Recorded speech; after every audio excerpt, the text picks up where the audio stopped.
Going live now. Whoops, move this over there. Get positioned properly. What time is it?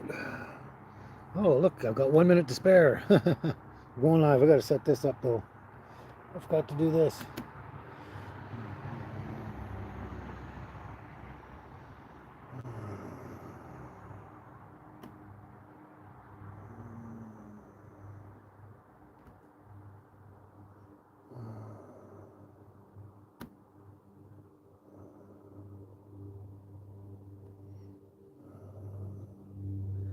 What is this?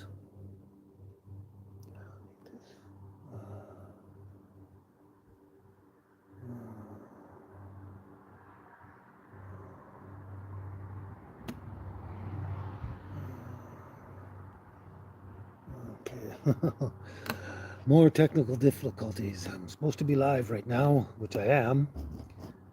But hey, Craig Betts, first again. Hello, hello, hello, Mamma Mia. Hello. I've got something on the screen here and I can't get it off now.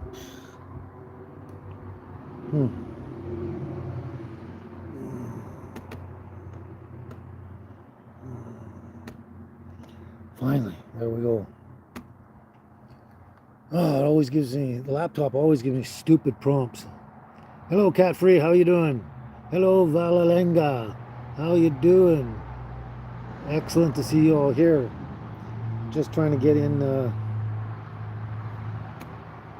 to my laptop here. It was all set up, ready to go, and now it's goofing up on me.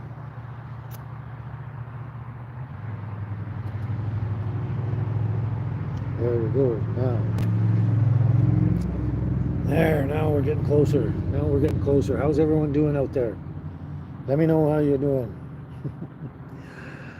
Oh boy.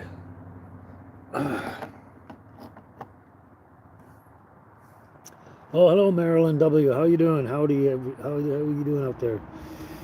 It's 26 on the East Coast. Holy cow, it's pretty warm out there, Craig. Hey, Gary, how you doing? How you doing? Mamma Mia, you made it on time this time, yeah. Yeah, I know you've been trying hard, yeah. Oh, Valalenga, you're from India, the state of Mizoram.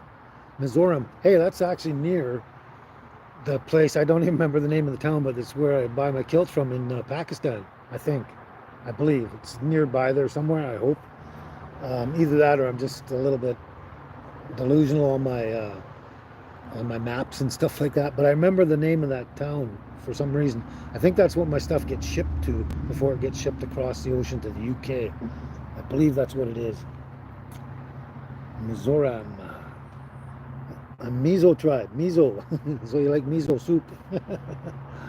Oh, sorry about that. Couldn't have heard that. Hello, Darlene. How you doing? Oh, too bad, Gary. You're having bad sinuses this time of year. Is that a bad time of year for you and your sinuses? It seems like I'm having a bad time with my sinuses, but that was kind of obvious with the infection I had. And you can see I'm pretty cleared up, eh? Those, wow. Gotta get this out of here. These antibiotics are really potent ones. Yeah, I noticed the next morning after I started taking these, this felt a lot better. It didn't look much better, but it felt a lot better, and it wasn't as intense pain and everything. So, yeah, these are working great. My nose has come along. That's fantastic. I just have to finish these off. I think I got well, 4 more days or something like that. But tomorrow I got to go see my doctor. Ah, thanks, Gary. Vote of confidence for me. Looking a lot better. There we go. That's good. That's good. Good to hear. Good to hear. Wow, everyone showed up pretty quick here. That was really good. Probably the fastest I've seen yet. Oh, anyway, I'm not feeling that great, and that's a lot of different things. I think I'm still recovering from the infection and everything like that. Oh, but those antibiotics, they said they'd give me like diarrhea and troubles with my stomach and everything like that, or my intestines. Wow, they weren't kidding, man. They were not kidding. I didn't get diarrhea, and I didn't get the runs. I got the galloping trots. Holy smokes. Holy smokes. Yes, Darlene, it was good that I went to urgent care. Actually, I forced myself to go, and when I got there, I was glad I got there because of the things they told me, and that was one of them. That an infection like that in the upper part of your face, anything above your jaw, can go to your brain and affect it, and you become septic and or all sorts of different things. It could actually take you out. It could be fatal if you don't get it treated and everything. That's crazy. So yeah, I was really, really glad I went. Very glad because not only that, I did the right thing, but the next day I felt so much better in that, and I knew I was on the right track in that. So it's just a matter of healing. But once I'm finished these antibiotics, I'm gonna jump right on the probiotics, get my guts back to normal again. Holy cow! They weren't joking about messing things up down there. And it wipes me out too. It just my Crohn's disease wipes me out because it's on pretty much 24/7, and it wipes me out, more at certain times than others. And when I manage with my medications, I can manage a lot of the symptoms and get through my day a little easier at certain times. Um, but putting those antibiotics in on top of that, holy smokes, it just created a whole new ball game, and I'm not having a lot of fun with it. And it's hard to do stuff. I feel all cramped up and over, Oh, but enough of the bad stuff, eh? Yes, Mamma Mia. I'm got over the infection. I understand. Everything's clearing up a lot better, and I'm feeling better. My nose is not, it's not even painful anymore. It just looks like it's been through the mill. Just a minor healing up now. But yeah, definitely over the infection, as far as I understand. As long as I continue and complete my antibiotics, yeah, I should be completely over it by then. Like I said, I'm gonna start on the probiotics back again, right away again, so I can get this back to normal. Oh my God, it's just a nightmare. But sometimes you got to go through hell to fix your medical problems and stuff like that, and then get back on track. And then, oh, eating a lot of roasted garlic again this morning. It sure comes back at me. But anyway, right now I'm having myself a cup of licorice tea, licorice spice tea with I put cloves in there as well. Cloves are super healthy, good for the brain. Look it up. Good for the brain and so many other things. It's an amazing thing, those cloves. So I'm doing that licorice tea with cloves. Oh, it's still a bit hot. Oh, I'm gonna take the lid off. Wow, it's still hot. I made that half an hour ago. These thermal mugs really hold the heat or the cold in real good. They're really fantastic. Yeah, so I got that. I'm gonna. That's better. Don't burn my lip that way. That's true, Darlene. The air from the fires doesn't help the lungs and sinuses and stuff, and I think that can cause a lot of sinus infection. That just getting too much smoke and everything. A lot of these things can contribute to my issues and anyone else's issues out there. That it's it's really crazy. And that, yeah, I'm feeling really run down today. And on top of that, someone last time, I believe it was last live, someone mentioned I should do another video on depression. Well, oh, I've been thinking about it, and I might do that, but not right now. I'm gonna wait until I feel better. That's kind of a pun, but it's not a pun because I feel like crap. To be honest, I've actually been sort of in and out, up and down in a mild to heavy depression since pretty much the end of May. Somewhere at the end of May there, just after my birthday, things were going on and stuff was happening, and a lot of shit hit the fan. And after that point, I have trouble just understanding everything that's happened, and a lot of things shouldn't have happened, and they don't make sense. And I'm having a hard time getting over it, and I think that sets me back and forth with my depression. And then every time I wake up in the day, I see the things like the Maui fires, the Northwest Territory fires all over the world, people getting burned out in uh, like Strathcona Park was being burned, and they said they're not going to put out the fires. But all these fires are going on, and all this corrupt stuff in the world going on everywhere. It's just amazing, and I think that just builds onto my depression. And I wake up depressed and then I feel worse because the world's against us all. Yeah, I'm sorry to hear that you know about depression, Gary. Yeah, too many people know too much about depression, don't they? Especially in this day and age when we shouldn't be. You know, when I was growing up and into the world that I thought we were being raised into, uh, all these things that are happening out there shouldn't be happening. It's the opposite of what should be happening. We should be moving closer and closer to some sort of utopia or something like that. But that's what they told us, that we were doing. But behind the scenes, they had a totally different agenda against the people of the world, the planet itself, and everything, all to do with money and greed. That's crazy. But, I don't know. All we need is, you know, the only way for evil to win is for good men to do nothing. So we need all the good men and women and people of this planet to stand up and get together as one group and not be so scattered and unstructured. Get them together and go against these people and say, no, we're not going to put up with this garbage. We don't want one world bank and one world money, and be told what to do and have 15-minute cities and all that sort of thing, and have our properties burned down so the rich can just buy it out from under us. We don't want all these crazy shit things happening.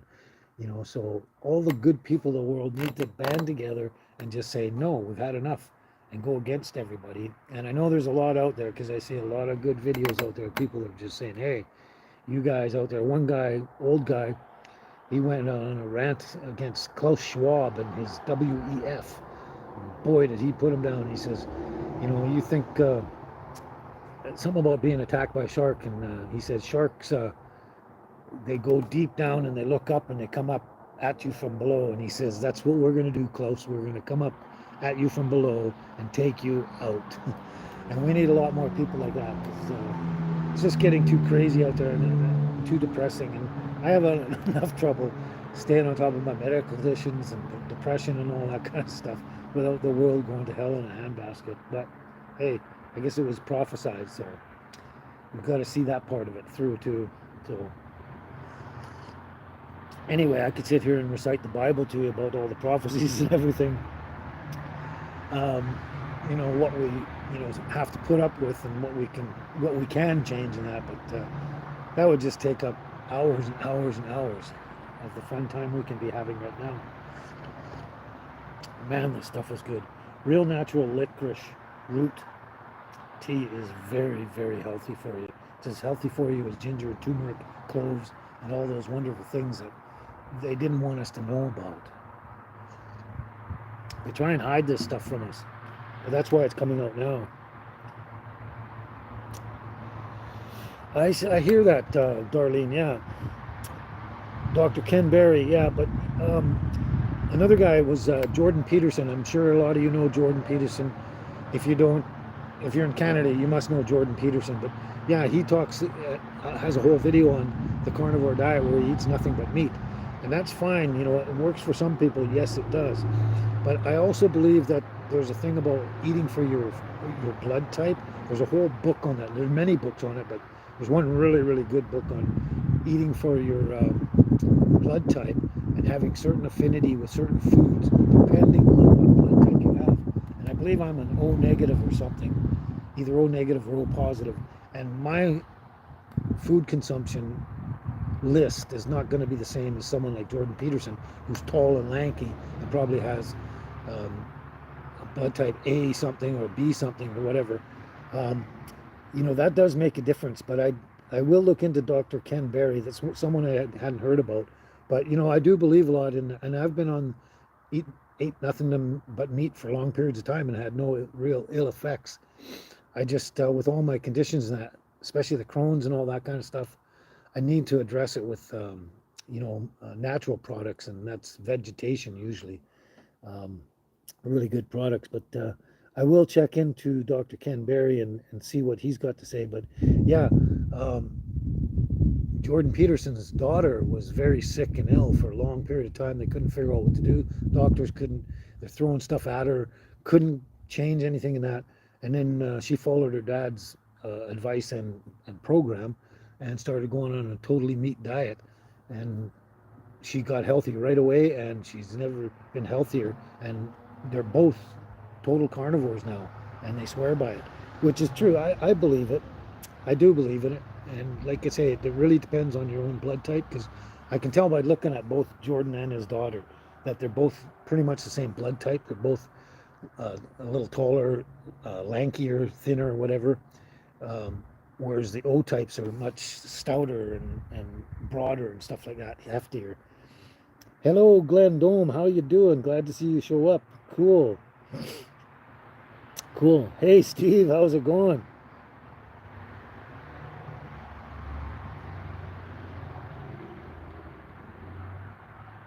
Oh, okay. I get what you're saying. Yeah. That's true.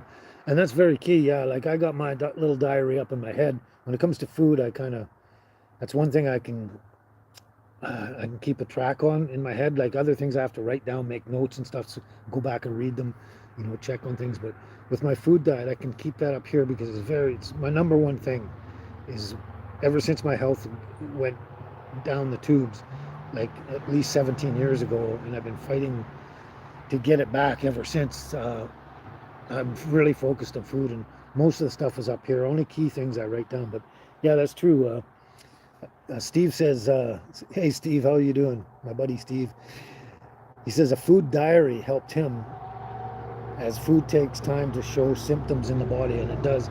It does take time, and that's a real hard thing to do when you're... Oh, am I going to get into a weird subject now? I don't know. I saw the same thing with, like,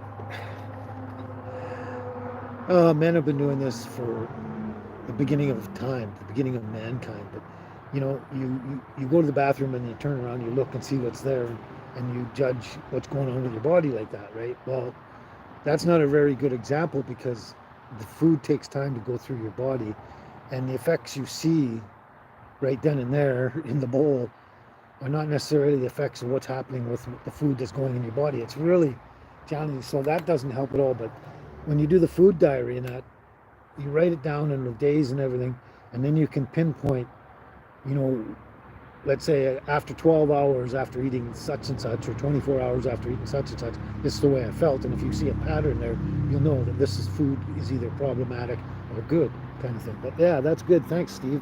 Thanks for the extra knowledge and that sort of thing, info.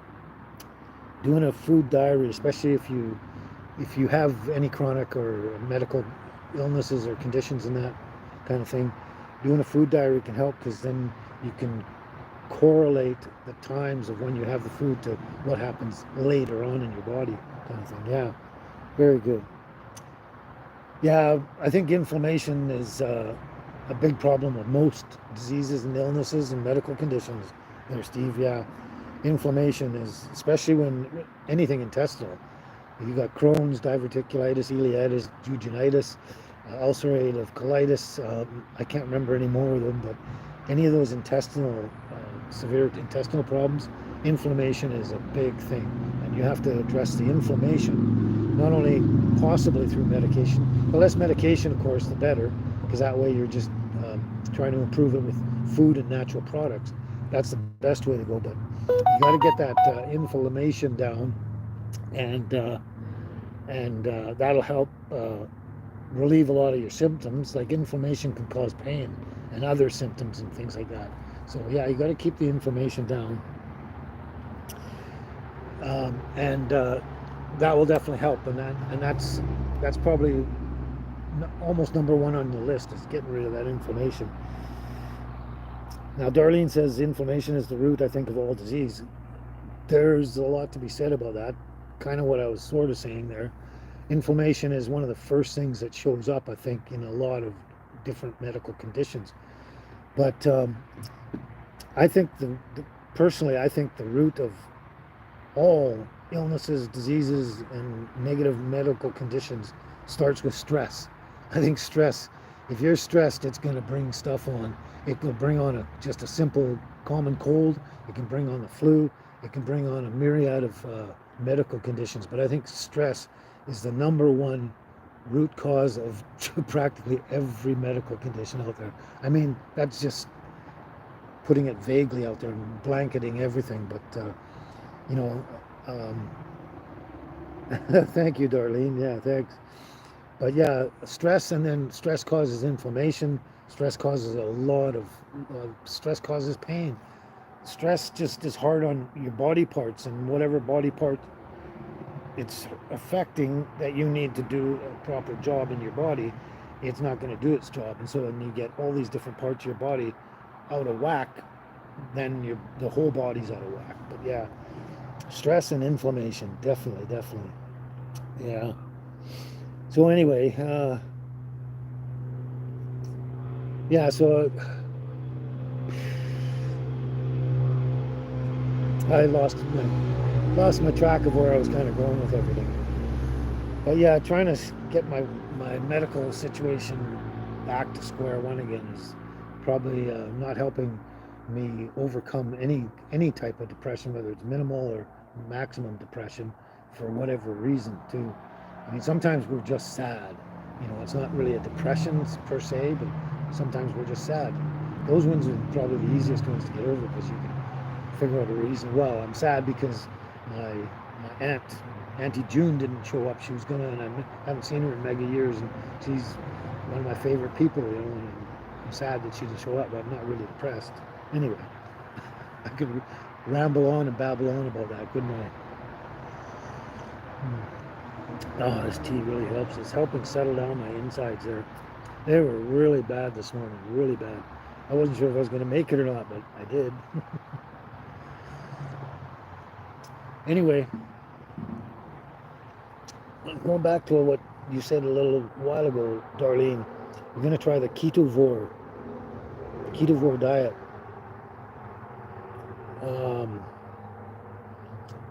Is that like a carnivore diet, or give me some more details about ketovore? I've heard of it before, but I haven't really looked it up, and if I knew anything about it, I've forgotten it already. So the ketovore diet, I'd like to know more about that.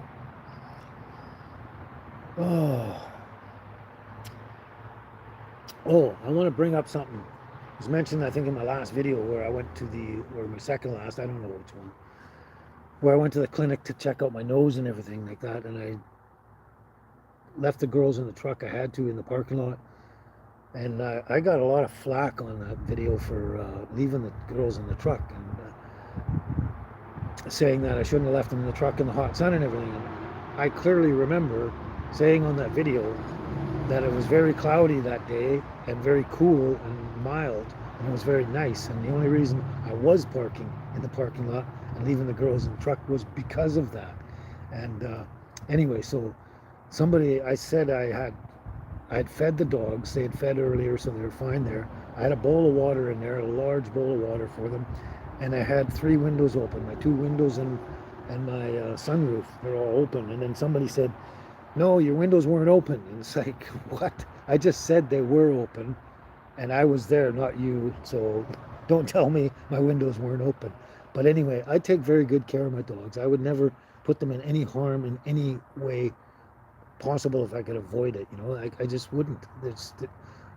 I would rather fall down and die or put a bullet in my own head than do any harm to my girls. It's just not in my character. It's not in my lifestyle. Nothing. They are always taken care of. Number one, the very, very best, and then I'm secondary to everything. Oh, okay.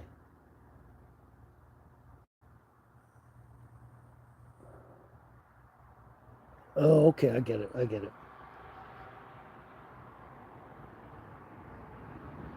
Yeah, that's right, Steve. A 3-day water fast is a good way to start any new diet, or changing any of your nutritional regimes or anything like that. Yeah, very good. And also fasting. Fasting, you know, like they talk about the fasting in the Middle East and stuff like that, and how much of, you know, everyone focuses on it's a religious thing, but no, it's not. I mean, it goes along with the religious, I guess, ceremonies, doctrines, whatever you want to say. But the number one reason for the fasting in the first place, and it was God's gift to us, was to help our health. We need the fasting because the only way your body can grow is when there's nothing in it. So if you're constantly putting food in it, your body will never grow, it'll just degenerate.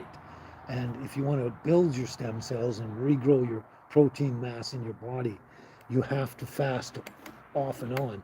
And you can go online and there's tons and tons of doctors and people that speak about this everywhere now, that fasting, yeah, it's a good way to start any new diet. Do a fast first and then start all over. That way you cleanse out your body and start fresh. And fasting in between, if you're just doing your normal regular diet day in and day out, week in and week out, fasting in between, like I think the Middle Eastern diet is not really fasting because they fast all day long and then they're only allowed to eat at night after a certain period of time and through certain frame of hours there. And then after that time's up, you stop eating again, and then you fast all the way through the whole day again. So, you know, fasting doesn't mean you just nothing but water for long periods of time. It's a process that you can do pretty much in every 24-hour period, and even or every 48-hour period. Now you're starting to go fast on me again. This is good though. I like the input and I like the conversations and all that. But anyway, back to the ketovore diet. So it's apparently adding vegetables.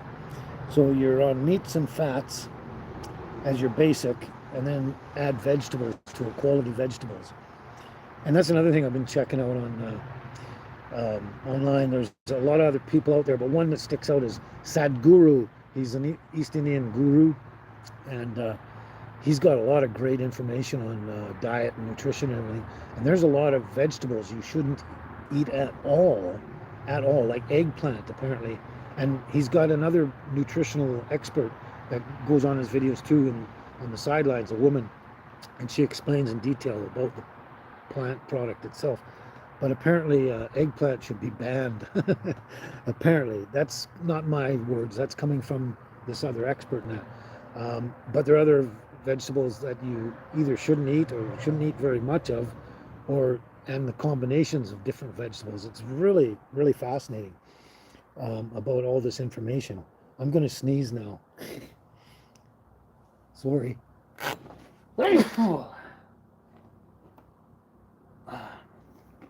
Not only is there a lot of smoke in the air, but there's also a lot of pollen and stuff in the air too. And I was never allergic to anything, but I think I am now. But that's another thing too. When your health goes down, especially your intestinal health, that's the core of your body. That's your solar plexus. That's your center. That's where everything shoots out from. That's what you got to focus on, and everything shoots out from there. So if your solar plexus is out of whack, then the rest of you is out of whack. And so someone like me that's never had hay fever, allergies, or anything like that in the past, in their youth, in their health, you know, when your intestinal thing is out of whack, you can develop all these things easily. Well, thank you, Darlene. She says, we know you love your animals. Yes, okay. I'm glad we clarified that. It wasn't you anyway. It was, there's the odd person out there that says mean things before they think it through, I guess. And, you know, and it's not fair, not nice. But anyway, I just had to address that because I'm sure everybody out there knows how well I am with my... Yes, that's it. That was it, Darlene. Other vegetables, nightshade vegetables, because eggplant is part of the nightshade vegetable grouping. They are. So tomatoes aren't the best for you. I've heard, this was about 10 years ago, and I heard this expert going on and on about tomatoes. He'd studied tomatoes all his life, just about. And he was going on about, you know, a tomato here and there is not so bad, but if you eat a lot of tomatoes, it can be actually very mildly toxic to your body and that, and to each individual, depending on their blood type and everything like that, will have a greater effect or a lesser effect, you know, like depending on, like I say, their bodies. So it can be very, very strong, or it can be very mild. But I don't eat tomatoes anymore. I've never been a huge fan And the more I learn about them, the less I'm going to eat them. 'Cause there's so much good stuff out there to eat. Anyway, I've gone online and I watched Sadhguru. Um, it almost spelt like it sounds kind of, but Sadhguru. You can see him up there, and a lot of really good information on food combinations and types of food we shouldn't eat and we shouldn't eat. Even apparently like honey. Like if you take honey and put it in warm water, just warm water, and drink a cup of that every night, you'll lose weight rapidly. But if you have cold honey, it'll do one thing. If you have warm honey, it'll do another. If you have hot honey, it'll do even another thing in your body. So you can, if you can take your honey and have let's say some minor negative effects to your body depending on how you consume it. And apparently the only way you should consume it is warm, which would be like room temperature up to just, comfortably warm. So that's interesting. But yeah, that's true, Darlene. Yes, we're back to the fasting in the Middle East and stuff. And Jesus did fast. They all fasted. That was a part of their whole process, their life. Um, and yes, it did bring them closer to God because how do I put this? Your body and God are connected. So, if you do harm to your body, you're going to disconnect. If you do harm to your body, you're going to disconnect from God somehow, right? But if you do good for your body, you're going to connect to Him. So, it is a kind of a religious thing to fast. Definitely, I won't deny that. But I mean, number one, it was the health of the body. To improve your health, so you could be healthier and stronger longer, and live a longer and healthier life, as well as once your body's cleared out of all the toxins and the garbage, you're a much better receptor to receive the Spirit of God, kind of thing. So yes, it is religious, but it's number one is the health of the body, which brings it all together. Hey John, how are you doing, John Jarvis? Ah, he's been watching football. Is that on again? I haven't watched. I've never been a really big sports guy, and I used to watch when I was a teenager and into my early 20s because everybody else did. And then I just slowly stopped watching. I don't know, just not a big fan. I like to play. I love to play football, rugby, soccer, baseball. My two favorite is soccer and baseball. I love to play, but I never really enjoyed watching that much. And I think part of it was my dad and my mom and my family, the elder people in my family, grandparents and all the neighbor people, neighbor parents. They were just wild about football all the time. And I think I just got sick and tired of it all because I didn't really care about it. I just wanted to go out and play football or whatever, or anything. And so I don't know, I got over it. Hockey's another thing. Hockey I'll watch once in a while, but when I like hockey is when it's international and Canada's playing the rest of the world. That's when I like hockey, because I want to see Canada kick their butts. But glad to see you could show up, John. How's it going out there? How are you doing? Oh, small cats ASMR.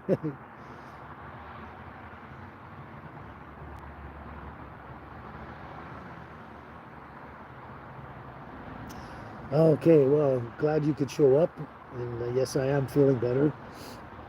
Um, yeah, I've had you mention that, and a couple other people have mentioned they love that I'm back onto my old style videos again, and I'm still sorting out exactly what that is. Obviously, part of that is cooking, foraging, and some of the different things I did. Yeah, but I get the point, and yeah, I'm glad I'm back, kind of my old style videos too, and I'll have to try and stay on top of it. But as you questioned, no, I don't have any up and coming travel plans right now. I'm with everything that happened. Like I had mega plans back in March. March, I had mega travel plans, and I had ideas where I was going to go, what I was going to do. I was going to be on the mainland by now, somewhere in central BC somewhere. And because of the things that happened back in April, at first I just about tried to burn myself to death, not on purpose, of course, and ended up in the hospital and all that. And then all the flack and bullshit that happened, for that month and the month after, and even the month after, like 3 months, just garbage. just threw me off. And then one medical thing after another. I had to wait and wait and wait for my compression socks. Um, I got pulled over and I had to get a vehicle identification number. Just things slowing me down and putting it off and that. But no, it's like we're in fall, almost in fall now. We're in the first, I guess we're in the first 2 weeks of September now, just barely. And we're very close to fall and winter's right around the corner. And having the vehicle I have, I don't, and dragging that heavy trailer around, I don't want to. I don't want to travel in the winter. It's not a really good winter vehicle. Um, it's not four-wheel drive, so yeah. Um, so I will travel around here and there during the winter when there's no snow and the roads are dry and everything like that now. Find places to go, places to park, things to do. But no real solid plans of where and when and how or anything like that. I've got a list of ideas of what I want to do, and I'll just have to sort out, look at the list and decide one thing at a time, and maybe make a itinerary of a travel plan where I can go through many places. I'm not sure yet. Sorry, I can't give you any more information, but no real solid plans yet. Small cats, I just can't answer that right now, but I mean, I'd love to go and travel and do stuff everywhere and all year round, but the winters really slow me down with my vehicle and stuff like that. We're working on stuff. We got them up here, and we got some written down in a book. I have to write it down or I'll forget. I think I say that a lot, don't I? Krieger, how you doing, Krieger? I will find you, he says. Okay. I hope you do find me, as long as it's a good visit.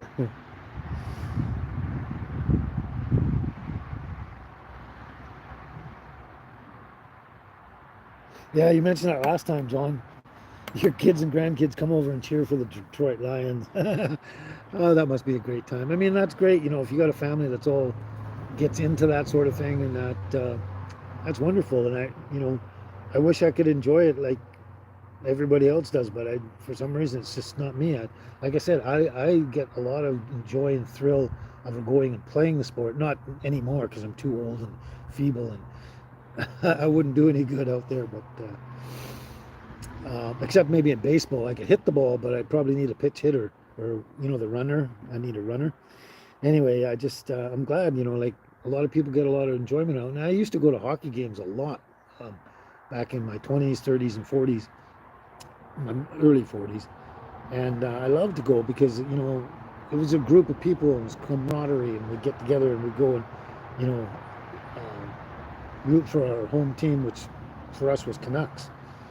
But I like the Toronto Maple Leafs for myself. And the Blue Jays. I love the Blue Jays, man, for baseball, yeah. But yeah, that's great if everyone can do that. It's fantastic.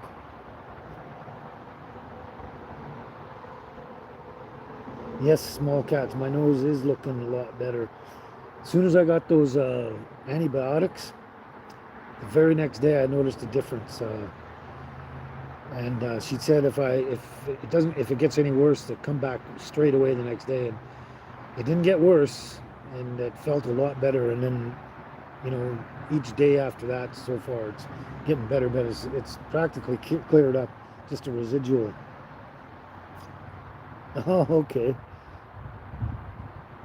Yeah, you mentioned that before, and a couple other people have mentioned that, small cats. You love to watch me going shopping, grocery shopping and stuff like that. Any shopping, I guess. But yeah, other people have said that too. They like to see me shopping, as well as the cooking. They want to see me shop for the stuff that I'm going to cook and stuff.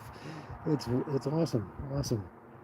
Everyone's got their own likes, eh? Everyone's got their own likes about what they like to see, watch, and be entertained by. This is really good. I've always loved licorice tea.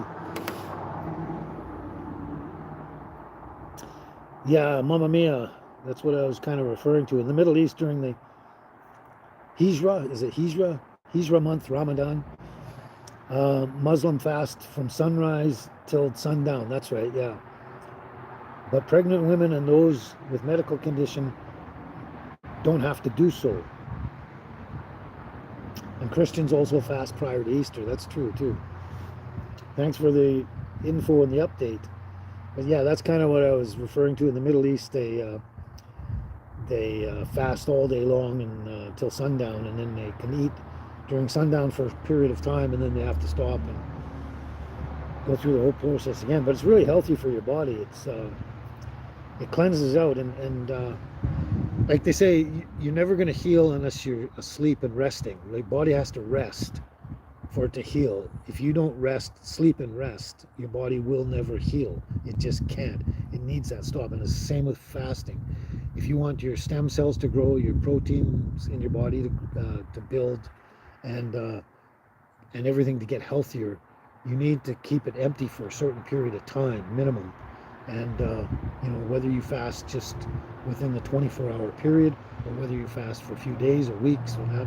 I fasted up to 6 weeks, nothing but water for 6 weeks. It didn't kill me, didn't take me out, didn't make me feel. I felt a little bit tired and sluggish, very mildly, but I didn't lose any real energy, and I could have kept on going.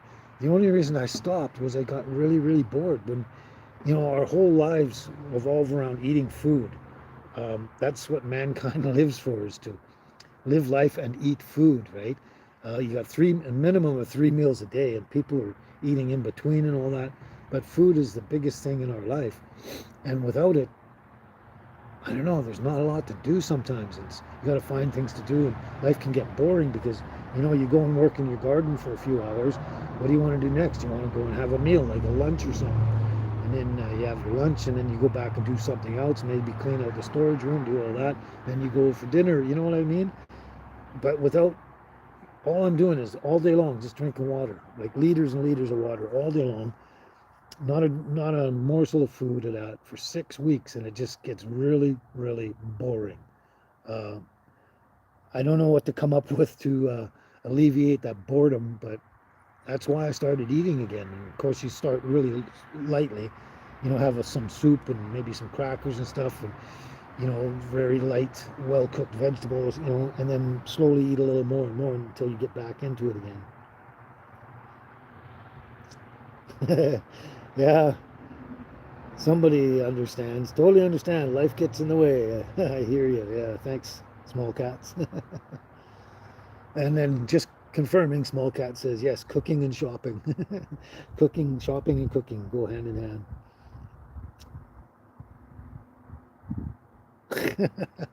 Oh, someone already brought up the singing part today. Speaking of cats, maybe it's time to sing the theme in that Broadway musical, Cats. No, that might take me a while. I have to go back and reintroduce myself to that musical and the songs in there. There might be a song or two in there I could try and sing, but we'll see. Yeah, fresh lemon in your water too. That's good too. Fresh lemon can be really healthy for you. You don't want to overdo it. And of course, you don't want to make a ton of lemonade where it's like tons and tons of sugar in there too, because the sugars actually can counteract the effects of the lemon and the health benefits of it, as well as too much sugar in your body is not a good thing. A little tiny bit is not going to kill you. But yeah, fresh lemon. I like making a hot tea, like just hot water, and squeeze some lemon juice in there, and then drop a couple of lemon slices in there, and just drink it like that. It's a little bit tart, but it tastes good, and it really good on the throat and everything, and the sinuses, and you can just feel it doing nice things in your body. It's really good and refreshing and soothing. All right, Darlene, you caught that, did you? Yes, singing. So first we had cooking and shopping and foraging. Now we're on the singing. Oh boy, oh boy. Oh, we've already been here 45 minutes? That's crazy. Seemed like about 3.5 minutes. That's because I probably babble and ramble so much, eh? That was good. Oh, I'm feeling a little better, a little tiny bit better. Yeah, it was kind of rough this morning. Every day I wake up, I'm not sure what I'm gonna be able to do or get through during that day. Like, obviously, most days I have to have some sort of plan. I have to either go shopping or I have to go get propane in the truck, or I have to go check on my compression stocks, see a doctor, whatever. Now I lost my train of thought. I completely lost my train of thought there. I don't know why. I haven't been smoking any funny stuff either, so I don't know why my thought just went out the window. Just went out the window. Oh well. It'll come back eventually. That's the one thing. I used to worry because I suddenly developed short-term memory loss drastically. And then I thought after a while, you know what? It doesn't really matter if I got short-term memory loss because I got long-term memory and I got the rest of my life to remember. It will always come back to me, just a matter of time. Sometimes it takes 100 years, but it will come back.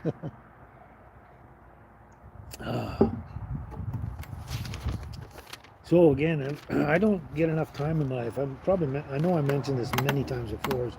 With the Crohn's disease, all my afflictions, whatever, I only get 4 to 5 hours solid constructive time in my life every day. And after that, I'm just bagged. I gotta lie down, nap, do something, and take meds or do some medical program. And I don't have a lot of time. Otherwise, I'd get a lot of stuff done. And I've lost my train of thought again. Oh, here we go. So last time I sat and I was writing down songs and I got interrupted, so I only got a few songs down. And then almost the same thing this time. I got a bunch of good ideas, and I was writing down a couple of songs, and then I got interrupted again, and I had to run off and do some stuff. So I got some stuff written down. That's the wrong one. Excuse me. Maybe I have too much garlic in my diet. It's coming back at me. But Darlene, there's no maybe about it. Men do go through the change also, apparently. I mean, I could have gone through it. I could be going through it. I could be coming up to going through it in the near future. I don't know. I didn't really notice it because of all the other crap that's going on in my body. So if it's happened to me, I wouldn't have noticed it. But I've seen read a lot of things on, the men going through the change. We call it menopause. Menopause. Oh. For women, we call it mental pause. Sorry about that. Just had to throw that out there. I heard that a long time ago. I think it was probably from Archie Bunker or something. But yeah, men do go through the change. That's been kind of proven medically, I guess.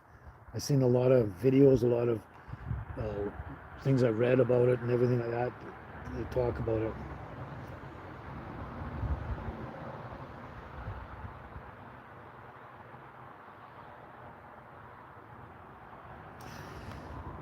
So Small Cat says they were sick there too, feeling better today though. How is healthcare in BC? You were seen pretty quickly. Well, for us in BC, it wasn't that quick because we expected quicker, but it's probably because we haven't lived in places where it's a hell of a lot slower or none at all. But yeah, we do have really good healthcare in BC and Canada in general. Really good healthcare. Better than a lot of places. Not as good as, let's say, Europe, the UK, France, Spain, all those places, European countries. Apparently they're better, but way better than the United States. The United States is probably the worst in the world, I think. One of the worst in the world. As far as healthcare goes, I think their healthcare system is third world kind of thing, if you want to look at it that way. But yeah, we do have a good healthcare in BC, good medical system and everything. And yeah, I guess in a sense we were seen quickly, but they could do a lot more and a lot better here. They definitely could. and they're being they're getting influenced too much by the United States and all the things down there. Um, um, and so it's actually all the good things we've had since I was young. A lot of them are going out the window, and things are getting worse because of our politicians and the system of things the way they are in the world these days. But having said that, yeah, compared to most of the world, we do pretty good in BC and Canada. And actually, I think I was in and out. It took an hour and 15 minutes, I think, to actually get seen by someone, and I was out in just over 2 hours, I think, from start to finish, and out to see my girls. So that's not too bad. I mean, I've waited 4 hours just to see somebody, and then another hour or so to, I've been there 5 hours. That's why I don't like going there. You never know, and if I'm going to sit there that long, and I'm worried about my girls, I'll just get up and leave, and say, screw my health. I need to take care of my girls, and that's just the way it is. Menopause, yeah. Good laugh, eh, Darlene? Oh my God, see, that's why I can't understand living in the States for medical um, stuff alone. John Jarvis is telling me his buddy got bit by a dog and he got billed for $60,000 for a dog bite. That's just out of this world. I can't fathom that. Some of the very simplest things cost them 10, 20, 50 grand, 100 grand. It's just nuts. I think it's a real travesty against the human beings everywhere in the world to have a health system like that. It's just ridiculous. We're supposed to be taking care of each other as human beings. Not charging them. Like, who can come up with that kind of money? The average person just can't do it. And they'll just leave you to die or something if you can't come up with the money. And that's another thing I have a problem with our veterinary system, even in Canada. When a baby lost her eyeball and I took her in, I had to go down in Nanaimo to the emergency vet hospital. And so basically what they said was they took my dog in, they had a look at her, and then somebody came out to talk to me and said, yeah, okay, we know what to do. We're going to do this and this with your dog and that. But before we do anything, we need a deposit of $2,500. I mean, it doesn't sound like a lot to a lot of you out there, but when we're used to getting free medical care for ourselves and that, we would like that to extend it to our pets and that. So $2,500, just deposit right there. Otherwise, they're not going to do anything with my dog. If I didn't have my friend there with a credit card that I could set a deposit and then go to pay my friend back a month later, they would have brought my dog back out, put her in my arms and said, sorry, we can't help you, and let my dog suffer with her eyeball hanging out. I'm I'm getting upset right now, and I'm going to start to cry because that is so sick, so sick. I wanted to punch them in the face. And sorry if I get a little angry and upset about stuff like this, but that is not cool.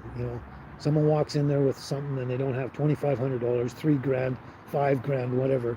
So they say, sorry, we're not going to fix your dog. We're not going to even try and make arrangements that you can pay monthly or anything. We just won't do your dog. It's just like, holy crap. So anyway, thank God I had my friend there, and I borrowed money off them on their credit card and then just paid it back within the month, so it didn't cost them any interest and stuff like that. So anyway, that's the part I have is when it comes to veterinarians. Veterinarians and dentists have no regulation, and they can charge whatever they want, and it's stupid amounts of money. But I can't fathom living in the United States and having to deal with any medical problem with and not having the money to do anything about it. Oh no, I didn't see that, Darlene. Thanks. She says, did you see where we have a Kennedy going to run for president? Jack Kennedy. Okay, I'm going to look into this. I got to look into that because I like JFK, and so far I've liked every Kennedy, as far as politicians go and that. I mean, their personal life's one thing, people are people, whatever. But as far as politicians go, um, the Kennedys I thought were really good. They had maybe had their ups and downs, whatever, but hell of a lot better than pretty much anyone else before and after, except for maybe Abraham Lincoln and people like that. Okay, see you, small cats. Sorry you have to take off, but glad you could show up and visit for a while. That's cool to see you come by and stop by. I love to have you show up and say hello and stuff like that. And if you got things to do, you got things to do. Family and stuff, right? That's cool. Anyway, you take care. Have a great afternoon there, small cats. Take care. Yes, Darlene, it is very criminal, the medical situation in the United States and the veterinary and stuff like that in Canada as well. It's just insane. Now, John, you're saying Robert Kennedy Jr. Yeah, I liked Robert Kennedy Jr.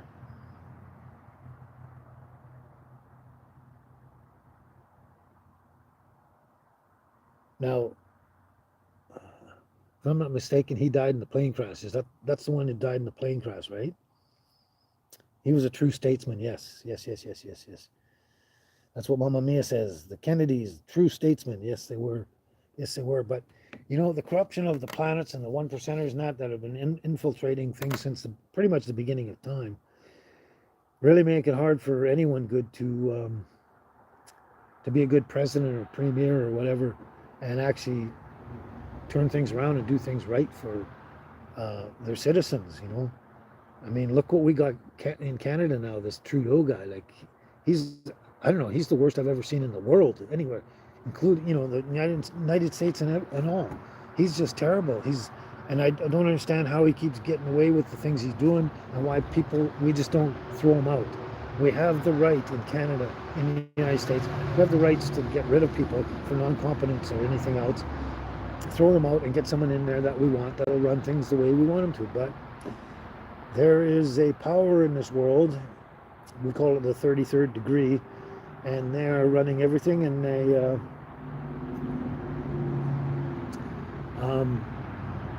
they've just changed everything, and they won't let real true politicians go in there and do good things for the country and the people. They just won't anymore. Yeah, that was a touching story, eh, Mamma Mia? The story of baby. She says it really pierced her heart. Yeah, you think it pierced your heart? It pierced my heart big time. Wow.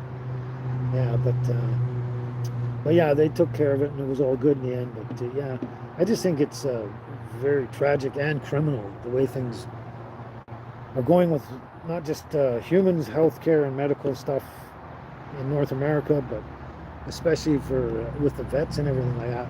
We do have some vets. There's one guy in Clarksville that,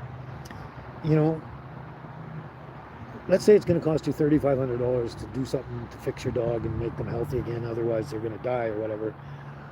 He will bend over backwards and he'll just do it with no money down, nothing like that. He'll do it, and he'll try and make arrangements with you. He'll either say, okay, well, instead of $3,500, how about we go down to maybe $1,000 or $600 or something, or maybe we can work, payment arrangements with you, and blah blah blah blah. He's more interested in fixing and healing the animal, the pet, your dog, whatever pet you got, and then dealing with the money thing afterwards, because that's what he's there for. He's a veterinarian. It's like doctors. Doctors are there to heal you, not ask for money. You know what I mean? So yeah, we do have, and there's one I've heard in Cumberland. I haven't checked that out personally, but apparently another one in Cumberland that will do things for free if you're in a poverty situation kind of thing. Yeah, it's crazy. So there is some people out there. You just got to look and find them, and just hopefully you don't go to the places that just won't do anything unless you give them the money, like pay in full right off the bat. It's crazy. Yes, that's right, Darlene. Kennedy was for the poor and cares about our environment. I think all the Kennedys were. I believe that wholeheartedly in my life. And the only one in Canada that we've ever come close to JFK, in my estimation, was Jack Layton. Jack Layton, just an amazing guy. He was doing the same stuff. I was following that. I wasn't, up until that point, I'd given up on politics. I didn't care about it. I didn't want to watch. I didn't vote until Jack Layton came along. And when I watched him, I just got more and more interested in him. And then I just started supporting him and following him. And the sad thing was that he had some kind of cancer, I think bone cancer or something. And he knew he had it, and he just wanted to try and finish his political life and try and do something different, better for Canada, before it took him out. Sadly, it took him out too soon, and he made a big change, but unfortunately, it wasn't enough to make a huge difference in Canada. And then, as things went downhill again from his demise, we got all sorts of stupid people again. Like one for BC was Christy Clark, just destroyed our province. And then for Canada, it's Justin Trudeau is destroying the country. Anyway. Hey, Night Owl, how you doing? Glad you could show up. You're doing yard work, eh? Came in for a drink and found Kent. You didn't know I was going to be live today? Come on. I'm live every Sunday, usually. But I always try and announce it a couple of days beforehand. And usually I forget and then just announce it the day before kind of thing. But because I guess I automatically assume, I go live on Sundays at 12 noon and everyone should know that. But the only ones that know that are the ones that actually show up. And then, well, I guess other people know once they see it and go, oh, I missed the live. And then they get it. But, we're dealing with people all around the world at different time frames and that. And like some of you are having dinner right now and some of you are having lunch and some of you are having breakfast. So, it's really hard to fit all these things in. And then especially on the weekends. Weekends are the time where you want to do all the fun stuff or you have to visit and deal with family and stuff like that. Or,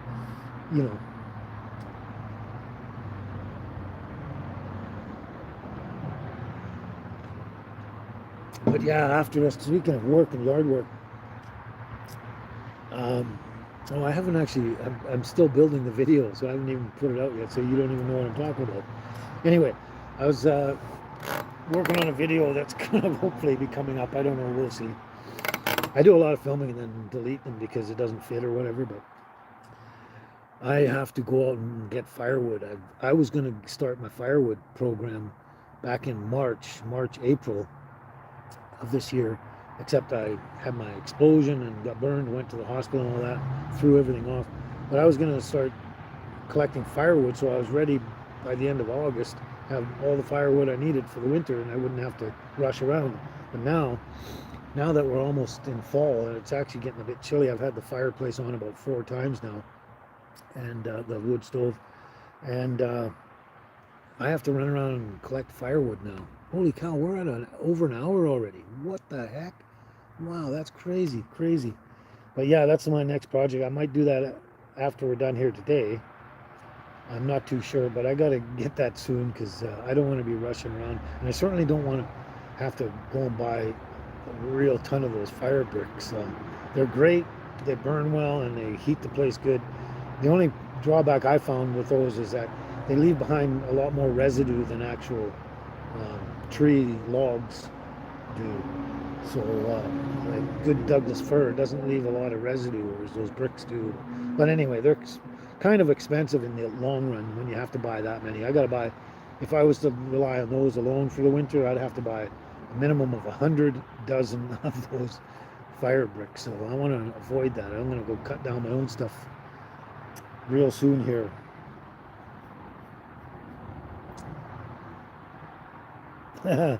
That's good, Mamma Mia. That's good. Yeah, she turns on the notification button because she doesn't want to miss a thing.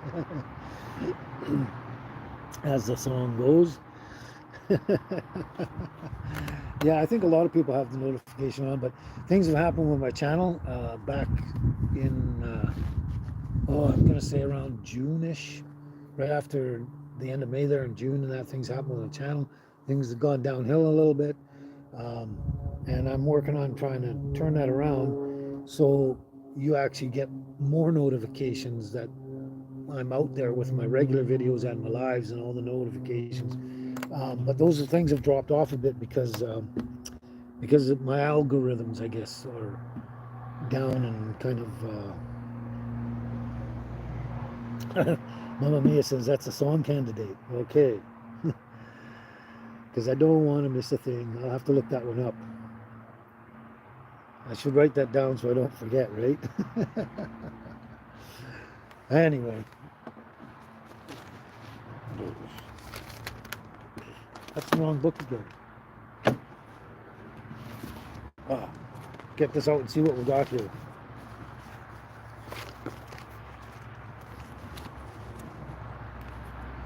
I'm going to read this again. I read it last time and I read it 2 other times in the past in a couple of videos, but I just like it because it sounds so cool. And it reminds me of my youth and the past, way, way back when the Moody Blues were huge, just huge.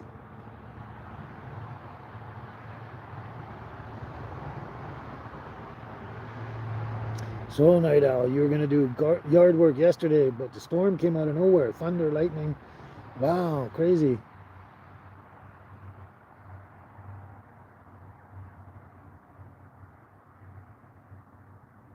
Then a big nothing burger, but by then it was dark. Yeah, that happens. Weather happens to us once in a while. Yeah. We actually had, a while back, we had a thunderstorm, really long, loud one for a long period of time, lots of rain. It's only rained once, or I think once, maybe twice in between that thunderstorm we had, and been minimal rain. I'm hoping for more. It's setting up to try and rain more here so I can go mushroom picking. But yeah, I've always liked this. I've always liked poetry, and that's probably why I like songs and stuff. But this one I like. So, breathe deep the gathering gloom. Watch lights fade from every room. Bedsetter people look back and lament. Another day's useless energy spent. Impassioned lovers wrestle as one. Lonely man cries for love and has none. New mother picks up and suckles her son. Senior citizens wish they were young. Cold-hearted orb that rules the night removes the colors from our sight. Red is gray and yellow white. But we decide which is right and which is an illusion. I just love that. I love Moody Blues. And I love the fact that they were not just musicians and musical, they were very poetic way back in the day. Did you get that, everyone? Mamma Mia, I forgot to greet everyone. Happy Sunday to everyone. That's nice of you.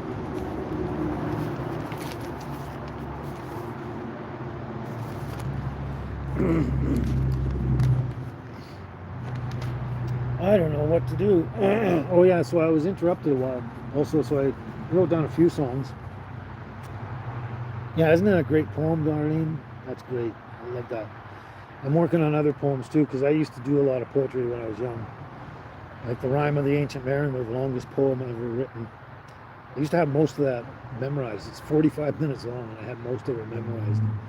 Can't do that these days. I have to write it down. But there's a lot of old poems from love poems. Love poems. Well, we'll work on that. We'll see. We'll see.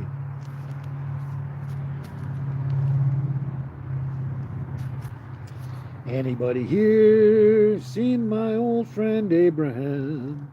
Can you tell me where he's gone? He freed a lot of people, but it seems a good they die young. You know, I just looked around and he was gone. Anybody here seen my old friend John? Can you tell me where he's gone? He freed a lot of people, but it seems a good they die young. Yeah, I just looked around and he was gone. Anybody here seen my old friend Martin? Can you tell me where he's gone? He freed a lot of people, but it seems the good they die young. I just looked around and he was gone. Didn't you love the things that they stood for? Didn't they try and find some good for you and me? And we'll be free someday soon.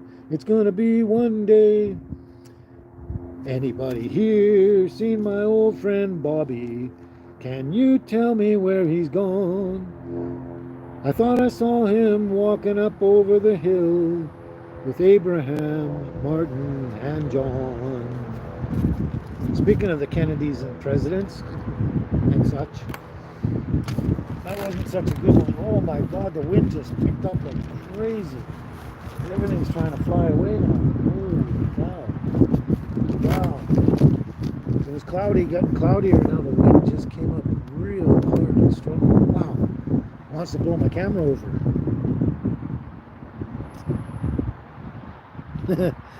Did you catch that, Mamma Mia? Darlene says, Happy Sunday, Mamma Mia. Yeah, isn't it nice to bring back the younger days, Darlene? Yeah, those are the songs we really love because a lot of them meant something back then, the way it should be now, and it's not. It's crazy, isn't it? Hi, Lila Wickware. Yes, I've been following the tragedy of Lahaina in Maui there, the fires and everything. Oh, my thoughts. You don't want to hear my thoughts because I'll just get angry again. Oh my God, I can't believe I've been talking with my friend up the hill here. We talk about it almost every day. He sends me video clips and stuff like that, posts, links and stuff. My thoughts are, I can't believe that this world has gone so freaking evil with the rich people, the greed with the rich people, and the evil things they're doing, and back in the day, even Hitler declared war on the rest of the world. He says, yes, I'm going to go to war with you, kind of thing. Back in those days, that's, it's unnecessary. War was never necessary, obviously. We know that now. But these people never declared war on the human race. They just went out and started doing it. They've been planning this since the 80s, and maybe even long before that, the 80s and 90s. We have documentation from them of starting to do stuff. And they mentioned in close to 2020, 2019, whatever. And sure enough, 2019 came around, and they're doing it. So this stuff that they must realize that we don't buy the bullshit that these are natural fires and that these are purposely set. And we can tell that they're using high-powered lasers to burn everything down. And why wasn't the rich mansions burned down? Because they're all painted that slate blue. It's so corrupt and evil. I can't believe that this kind of evil is going on in the world. And these people are doing it now blatantly. They don't care that we know that this is what they're doing. They said, we're going to screw you. We're going to take everything you got. We're going to make your life miserable and make it all for the rich and everything like that. They don't seem to care. That's how evil this is and how crazy it is. And on top of that, 2,000 kids are missing from Maui. And the weird thing is, okay, just before all the fire happened, they shut all the water off. She did all this kind of stuff. But they closed the schools and told all the kids to go home. The kids were at home. The fire starts and all of a sudden 2,000 kids missing. They have tunnels underneath Maui, like they have tunnels under practically every city in the world now and everywhere, where the elite have somewhere to go when they destroy the world up top here. 2,000 kids missing, and that just smacks of child trade, human trafficking with children, like they've been doing all along. Oprah's been caught almost red-handed in that sort of scenario, trafficking children and other people, women, across the globe in certain groups and stuff like that. I mean, it's one thing to declare war on everyone and say, okay, defend yourself, and we'll, the winner kind of takes over kind of thing. But to not declare anything, just go ahead and do all these things. And then when we find out and we call them on it, they just say, who cares? I'm just disgusted the way this world is going. Just disgusted. And my thoughts on Maui are the same thoughts that I have anywhere this is happening. Up in the Northwest Territory, they're burning out the First Nations, trying to get rid of them. You name it, everywhere you go in the world, they're burning it down, and they don't seem to care what anyone thinks. And that we know, the regular population of the world knows that they're doing this on purpose and trying to force us into a corner or into 15-minute cities or small jail cells or whatever they want to do with us. It's just, but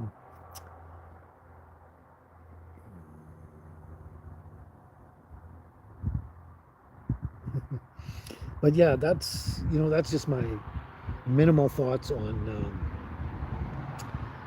the Maui thing and the whole world. It's not just Maui; it's the whole world. But I mean, that was Maui was just so blatant. You know, we knew from the get go. I mean, the aluminum on cars and stuff was melting in the pool, and that takes, I think it was 2,500 degrees to melt that. But yet, uh, umbrellas, patio umbrellas, weren't being burnt, probably because they were blue. Um, and rubber and hubcaps and things on cars weren't getting melted, but the aluminum was, which takes a higher uh, degree of heat, right?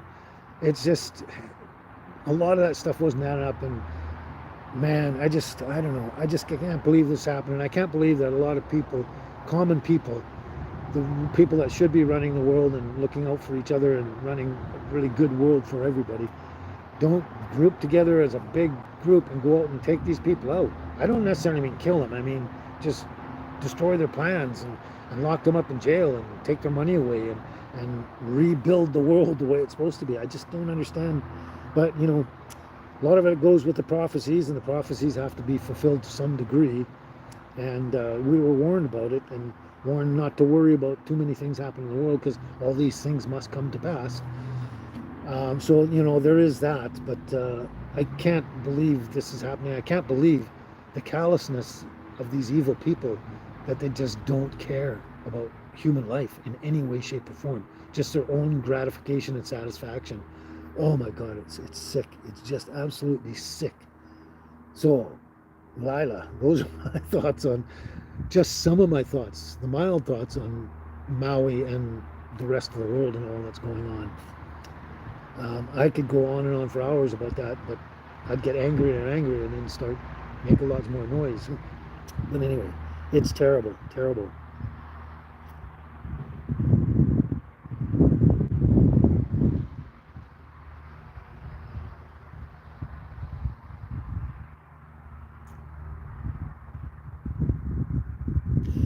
Yeah, Night Owl, I read that too. I saw a video of the people that are in charge of trying to organize everything and making a planogram of what has to be done. And yeah, they say, oh, it's only 66 or 166 people missing or this and that. And they're the only ones saying these low numbers. Everyone else that is tracking these things come up with the same large numbers of people missing or something happened to them or whatever. Those low numbers are from the corrupt, evil people and their programs and stuff. That's what I'm getting, but I don't know. I know Oprah's land never burned. I'm trying to remember all the other people. Um, Morgan Freeman, Matthew McConaughey, which I'm surprised about Matthew because I thought he was a really good guy. I don't know what's going on with him, but his didn't burn. All the rich people, Mark Zuckerberg, I think Mark Wahlberg, no, he can't be out there. He can't be. Anyway, there's a bunch of rich people out there, and none of them burned because they painted everything this slate blue. And apparently the lasers don't react to this color blue. And that's what's happening. It's really bizarre. Look at those sun umbrellas, patio picnic table umbrellas. That everything around them was burnt and charred beyond recognition practically. And these patio umbrellas, which are made of cloth, did not burn. So it wasn't a fire, it was lasered. They lasered everything. Lasered. It wasn't what you call a traditional fire, although it created a fire that burned a lot of the ground and everything, forced people to go and jump in the water to save their lives. I mean, crazy. Yeah. And that's how they're going to do it. Is Mark Zuckerberg, I think, started a lot of this way back when he was trying to force the regular native people out there that own the land out, telling them, oh, you can't come across my land and property anymore, blah, blah, blah. And then it just escalated from there.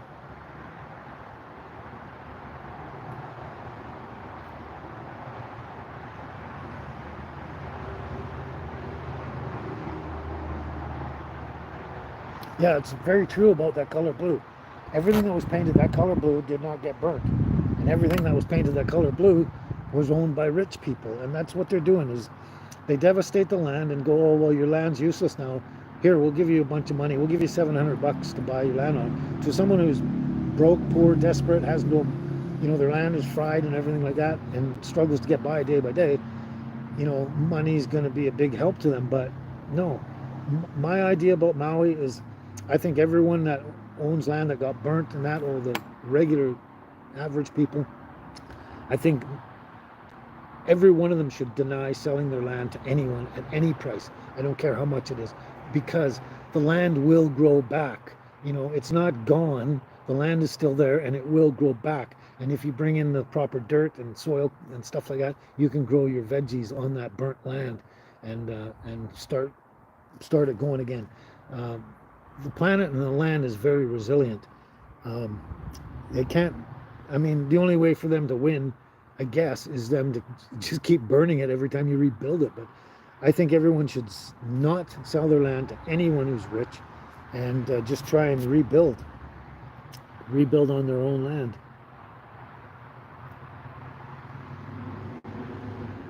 Oh yeah, Lila, they have their own fire department, they have their own security, they have their own police force, they have everything to protect them, and they do the bidding of whatever the rich people say. It's not about right or wrong. It's about, okay, Oprah says, oh, you're my police force. I want you to go out and do this and take care of all these people, even if it's wrong and immoral and everything. Do it anyway because I'm paying you. That's how they do. The one percenters have owned their own military, their own air force, police forces, security. uh, they own all, and they pay them to do their bidding. And so these people, they're like anyone else. They need a job, they need money, they need to support their families and that. So they take these jobs. Yes, Darlene, everywhere says 2,000 children are missing. Every video from a reliable source that I've ever seen says there's 2,000 missing children. And that's not a word of a lie. But yeah, I don't know what to say. It's part of the end times. It's part of the prophecies, and it's all coming true to a T. And a lot of this, Jesus himself said in his own words. He says, don't worry too much about the stuff happening on the world, because a lot of this has to come to pass, so the end can come and the new beginning. That's the big thing. It's the new beginning. That's the great thing, because apparently we're going to get a minimum of 1,000 years of peace on earth with Jesus and 144,000 saints ruling the world in our favor and doing the right thing. And it's going to be basically the whole world's going to be a Garden Eden of again. But in the meantime, we have to go through all this prophetic stuff that was prophesied thousands and thousands and thousands of years ago, apparently, so that they can get rid of the greedy, evil money people and all that, people that are doing harm to the world and the people and everything, and then usher in our new world order, which is with Jesus and the many saints to rule the world and make sure everyone's happy and healthy and everything. That's right, Night Owl. Volcanic ash and dirt is very fertile. It's great for adding to the soil to grow things. Definitely, definitely. So yeah. And Darlene, yes, it's very upsetting. Uh, you and most people don't realize how upset I am because you see this face, but I am so upset. I want to start screaming and smashing and punching things, especially the people that are doing this. I want to punch them in the head to maybe wake them up or something. But anyway, that's right. Mamma mia, you hit the nail on the head. When the day of retribution comes, no amount of money can rule. No, it will never be about money anymore. It'll be about reality and working and living in God's world. God's world. The way it should be. It's the way it should be. Anyway, I can't believe how fast the time goes. Wow, it's an hour and a half already. Normally I'm finished by now. I'm chewing up the cloves that are soaked in here too. Oh my God. They taste so good. Cloves are full of vitamin C. Full of vitamin C and a whole ton of other stuff that are really great for your body. I don't have a link for you right now, but I was watching a couple of videos and they go into great detail of what is in cloves and what they can do for your overall body. And one of them is to help um, improve your brain function and your memory. So there, it's not working on me yet, but give it time. Thought I'd do that.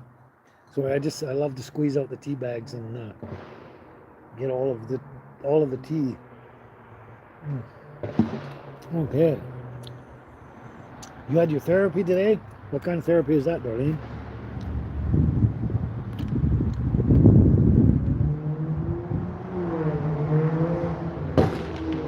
I would actually love that. I'm not sure where you live. Tell me where you live, Night Owl. Night Owl says I should come visit Night Owl. I will take you to the cowboy church. I would love that. I love country. I love country and western. Um, there was a time when I went through, I was doing all my karaoke was country songs and stuff. And I was wearing cowboy boots and cowboy hats because I had to look the part, right?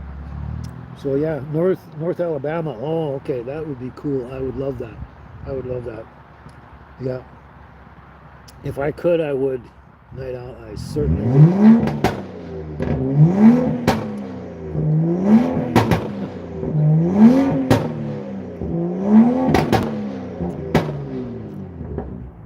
Oh, you're not far from Carl too. Carl Simpson. Oh, right on. Cool. Cool. You notice the neighborhood kids with their hot little cars are playing out on the other side of the sea can again. I bet you they know I'm doing my live, and that's what they're trying to screw up. I don't know.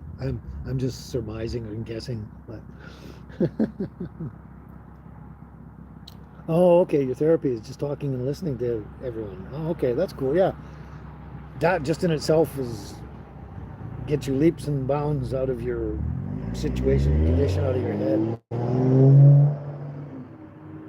Ah, Carl wants to take me fishing. Yeah, I'd love to go fishing with Carl because he knows where the bass are. He makes the lures and he catches lots of fish. Oh, Christina, glad you could make it. Glad you could make it. YouTube therapy. Yeah, that's a good therapy. Very good therapy. It does help. Cool. But yeah, I'd love to go fishing. I can't wait to get out and try those lures out in Spider Lake here. I was actually tempted to go out there one day. My canoe's not back yet. um, it will be hopefully a few days, but I was going to just stand on shore and then cast across in front of the reeds where the bass hang out, and then just try to test out the lure just to see how the action and everything. Not necessarily trying to catch fish, but hopefully if I was doing good with it, um, um, maybe I would catch one. But yeah, I'm tempted to go out just to play with it, just to feel the action and get used to it and see how it works. And I just love fishing. And sometimes even if you don't catch something, just the exercise of going through the motions is a lot of fun.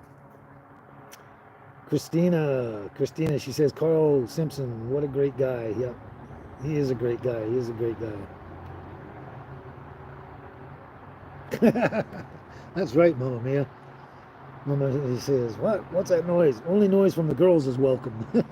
True enough. True enough. Yeah, I guess that's what Christina was talking about. Since you can't afford therapy, you go to the YouTube therapy too. That's what Night Owl says.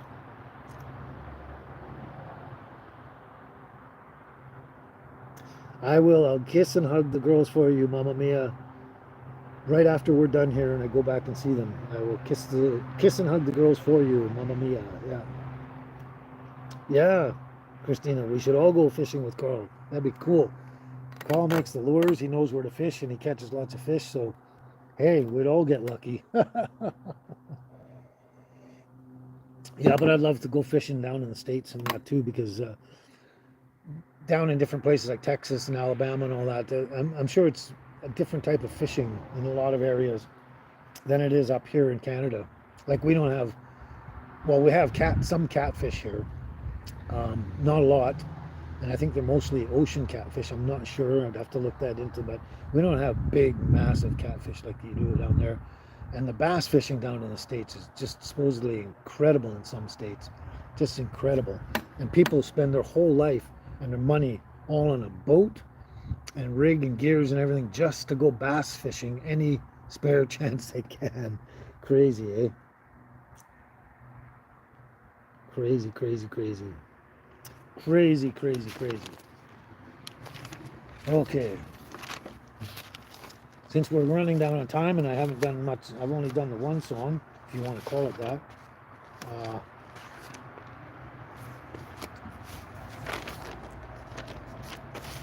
Maybe we could try a couple.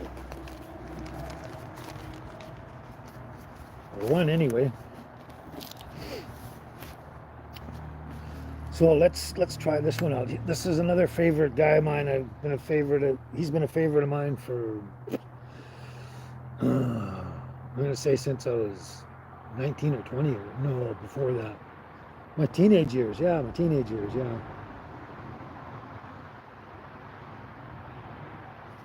Yeah. So let's try this one out. Goodbye, Norma Jean. You know I never knew you at all. You had the grace to hold yourself while those around you crawled. They crawled out of the woodwork and they whispered into your brain. They set you on the treadmill and they made you change your name. And it seems to me you lived your life like a candle in the wind, never knowing who to cling to when the rain set in. And I would have liked to know you, but I was just a kid. Your candle burned out long before your legend ever did. Loneliness was tough, the toughest role you ever played. Hollywood created a superstar, and pain was the price you paid. Even when you died, oh, the press still hounded you. All the papers had to say was that Marilyn was found in the nude. And it seems to me you lived your life like a candle in the wind, never knowing who to cling to when the rain set in. And I would have liked to know you, but I was just a kid. Your candle burned out long before your legend ever did.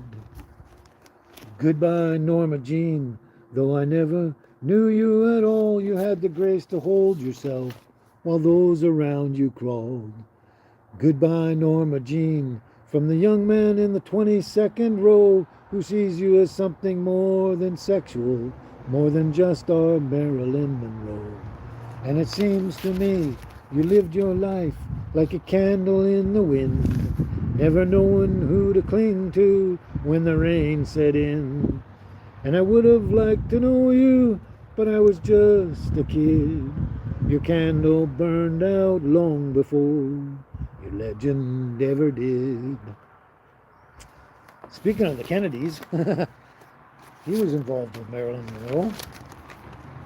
Oh, I forgot about this one.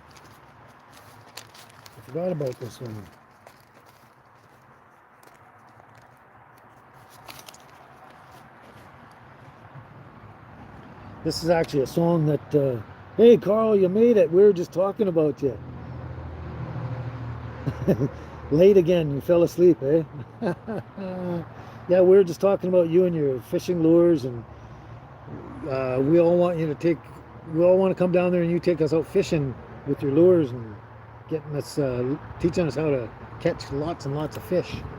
Yeah, we're just having a really good chin wag about that. Really good. Got to get my nutrients first here. Cloves and licorice. Yeah. So how you been doing, Carl?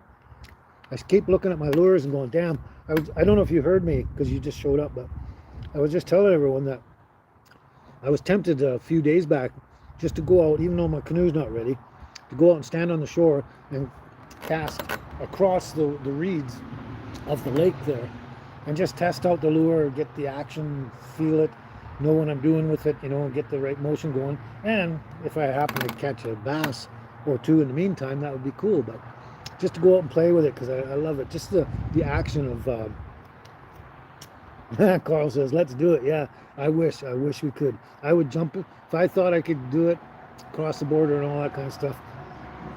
Not too much problems, I would jump in and do it right now.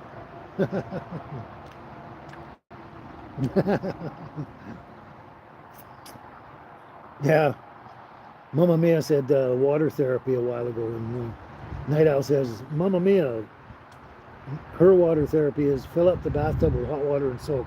That's what I do. Ever since I was a pre-teenager, I think I used to love to just soak in a hot tub, and I'd lay in there for an hour. People thought, "Oh, you don't soak in that long. Uh, you know, you only get in there to get clean and get out."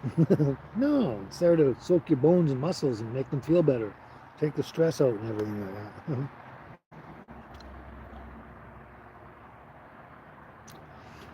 Thank you, Mama Mia.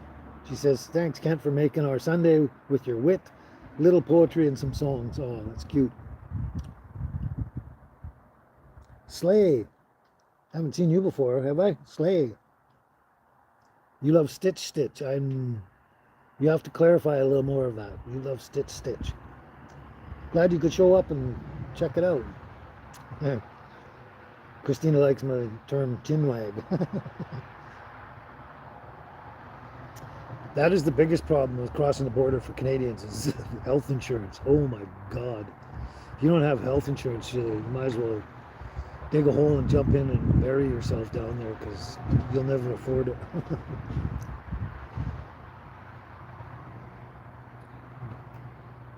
Now I'm hearing more people making noise out here. Wonder why. It's Sunday. They're doing other things and not hanging around here. So I think I better think about my girls. They're locked in the tiny house. The windows are open. They're in the shade. It's actually cloudy as well. It's really nice and cool. They got food and water, and they're all good. But the thing is they miss me. The longer it goes, the more they miss me, and the more demented they get when I get back. So I might have to think about that because we're over what I normally do. But that's okay. So here's an interesting song. I did this little Qualicum Falls campground, I believe, at one point, probably about a year ago, something like that. So tell me who this is.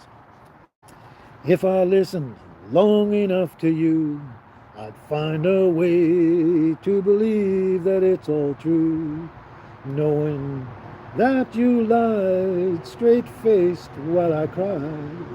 Still I look to find a reason to believe. Someone like you makes it hard to live without somebody else. Someone like you makes it easy to give. Never think about myself. If I gave you time to change my mind, I'd find a way just to leave the past behind, knowing that you lied straight-faced while I cried. Still I look to find a reason to believe. Someone like you makes it hard to live without somebody else. Someone like you makes it easy to give everything about myself. So if I listened long enough to you, I'd find a way to believe that it's all true, knowing that you lied straight-faced while I cried. Yet I look to find a reason to believe.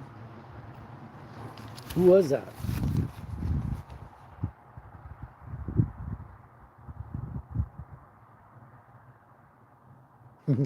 Thank you, Lila. Yeah, I'm feeling better than I was with the nose thing and that, but yeah.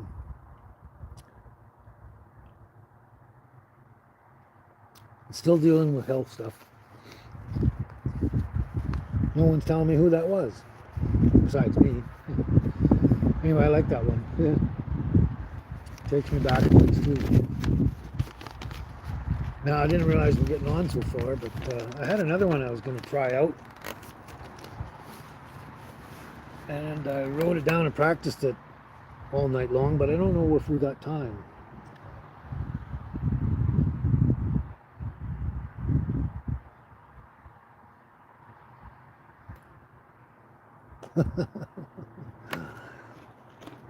So Mama Mia knows that song well. She plays it on the guitar and it only has 4 chords. Hey, NH Bent Needle. Glad you could make it. We're getting close to the end again. You seem to show up at the end of things.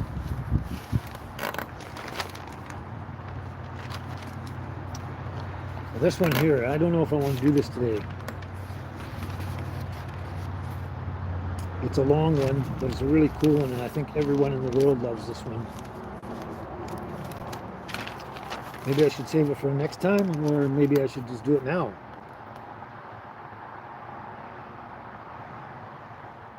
Oh, that's too bad, Night Owl. Sorry, they say sorry. They don't know much about music because they're tone deaf and they could not relate. Oh, come on, Christina. Come on. Van Morrison. Come on, Van Morrison's great. I love Van Morrison. That, I'm going to write that down because I forgot to check out his songs too because I really like Van Morrison. So we're gonna write that down as well. But no, Cat Free got it right. And I know Mama Mia knew it too because she said she plays the song on her guitar. Rod Stewart, come on. I gotta find a good place here. Van Morrison. Yeah, I gotta write all these things down because I forget. I go to check things and I go, now who was it I was checking out on or whatever? And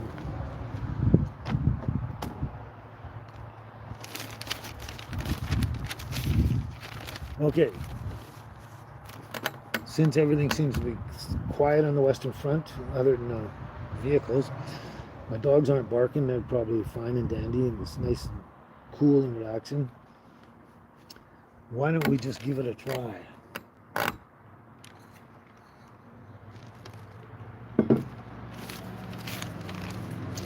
If you know it, you better sing along. All right.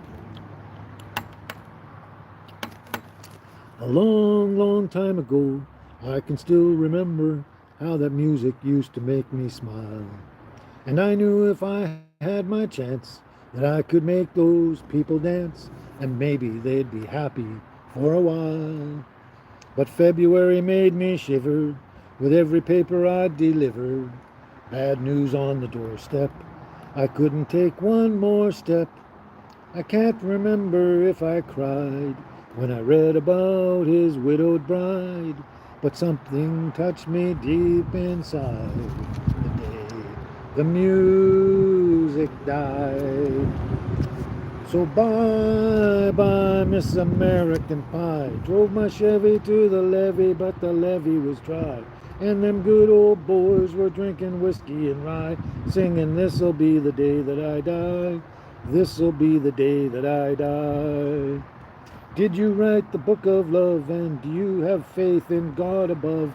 If the Bible tells you so, do you believe in rock and roll? Can music save your mortal soul? And can you teach me how to dance real slow? Well, I know that you're in love with him, 'cause I saw you dancing in the gym. You both kicked off your shoes. Then I dig those rhythmic blues. Oh, I was a lonely teenage bronco buck with a pink carnation and a pickup truck, but I knew I was out of luck the day the music died. I started singing, bye bye Miss American Pie. Drove my Chevy to the levee, but the levee was dry. Those good old boys were drinking whiskey and rye, singing this'll be the day that I die, this'll be the day that I die. Now for 10 years we've been on our own, and moss grows fat on a rolling stone, but that's not how it used to be. When the jester sang for the king and queen, in a coat he borrowed from James Dean, and a voice that came from you and me. And while the king was looking down, the jester stole his thorny crown. The courtroom was adjourned, no verdict was returned. And while Lenin read a book on Marx, the quartet practiced in the park, and we sang dirges in the dark the day the music died. We were singing bye bye Miss American Pie. Drove my Chevy to the levee, but the levee was dry. Them good old boys were drinking whiskey and rye, singing this'll be the day that I die. This'll be the day that I die. Helter skelter in the summer swelter, the birds flew off with a fallout shelter, 8 miles high and falling fast. It landed foul on the grass. The players tried for a forward pass, well, with the jester on the sidelines in a cast. Now the halftime air was sweet perfume, while the sergeants played a marching tune. We all got up to dance. Oh, but we never got the chance, 'cause the players tried to take the field. The marching band refused to yield. Do you recall what was revealed the day the music died? We started singing bye bye Miss American Pie. Drove my Chevy to the levee, but the levee was dry. Them good old boys were drinking whiskey and rye, singing this'll be the day that I die. This'll be the day that I die. Oh, and there we were all in one place, a generation lost in space, with no time left to start again. So come on, Jack be nimble, Jack be quick. Jack Flash sat on a candlestick, 'cause fire is the devil's only friend. Oh, and as I watched him on the stage, my hands were clenched in fists of rage. No angel born in hell could break that Satan's spell. And as the flames climbed high into the night to light the sacrificial rite, I saw Satan laughing with delight the day the music died. He was singing bye bye Miss American Pie. Drove my Chevy to the levee, but the levee was dry. Them good old boys were drinking whiskey and rye, and singing this'll be the day that I die. This'll be the day that I die. I met a girl who sang the blues, and I asked her for some happy news, but she just smiled and turned away. I went down to that sacred store where I'd heard the music years before, but the man there said the music wouldn't play. And in the streets the children screamed, the lovers cried, and the poets dreamed, but not a word was spoken. The church bells all were broken.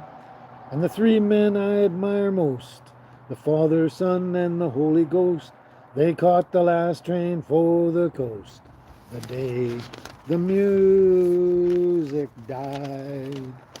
And they were singing bye bye Miss American Pie. Drove my Chevy to the levee, but the levee was dry. And them good old boys were drinking whiskey and rye, singing this'll be the day that I die. This'll be the day that I die. They were singing bye bye Miss American Pie. Drove my Chevy to the levee, but the levee was dry. Them good old boys were drinking whiskey and rye, singing this'll be the day that I die.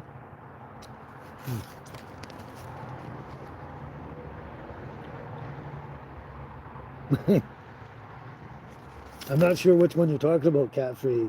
You like my rendition better? Is that the Rod Stewart one or the Don McLean one? I know I didn't do it justice. Last night I did it really well, and then today I just, it's one of those things. Get in front of the camera and...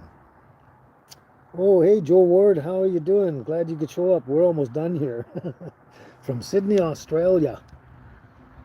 Yeah, that is a timely song, American Pie.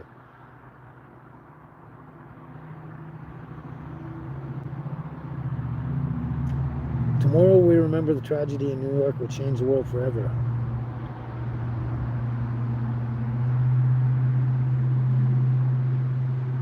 Getting a lot of emojis. Not so many words, but lots of emojis. Interesting. Thank you, Christina. Thanks. You guys think I sing well, but I think you're all tone deaf. I'm just kidding around. I know I'm not the best, and I do better when I'm by myself at home or something like that. Same thing happens at karaoke. You know, I know the song. I sit there and sing it in my room somewhere or whatever, in the shower or whatever.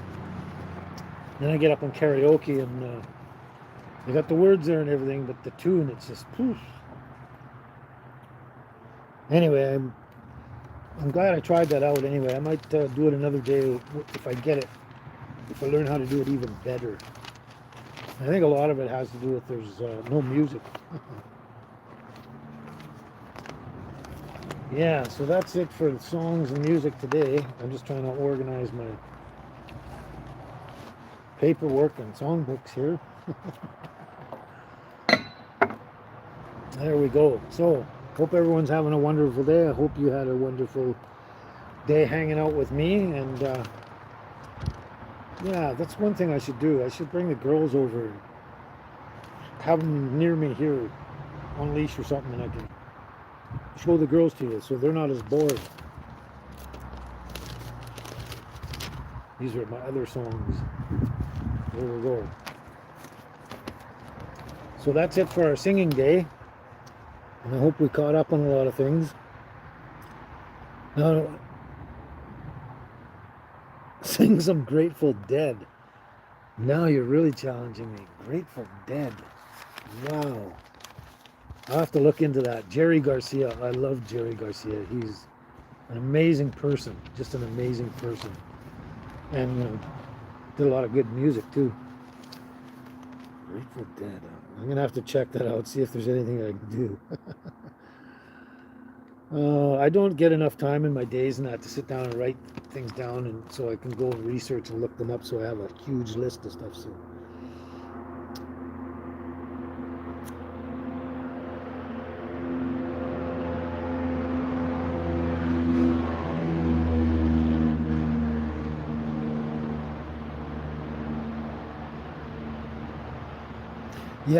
yeah, I totally agree with that, Lila.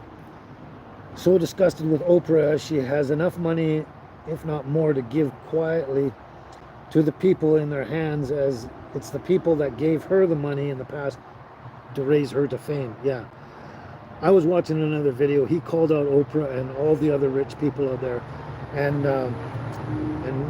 made some comments about each and every one of them. But one thing he said about, directed at Oprah, says, you know, he says, I don't understand, you know, Oprah went out there and she went to these places where people were in auditoriums or something and sleeping there on their pillows and blankets, and she was handing out pillows and stuff, you know, minor things like, you know, it's crazy. But anyway, the guy on the video he said, you know what? He says, I didn't see Oprah going, hey, you people, I've got thousands of acres of land and I've got this huge property with tons of rooms and everything. Why don't you all come and stay with me until this whole thing passes and that?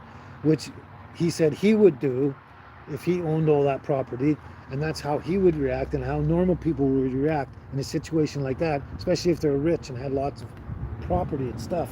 They would say, hey, you guys, come on and stay with us and we'll sort this out now. Instead of putting them up in like a school auditorium or something, giving him one pillow and one blanket and patting him on the head and saying it's going to be all right. I mean, yes, I am so disgusted with Oprah and all those other rich people.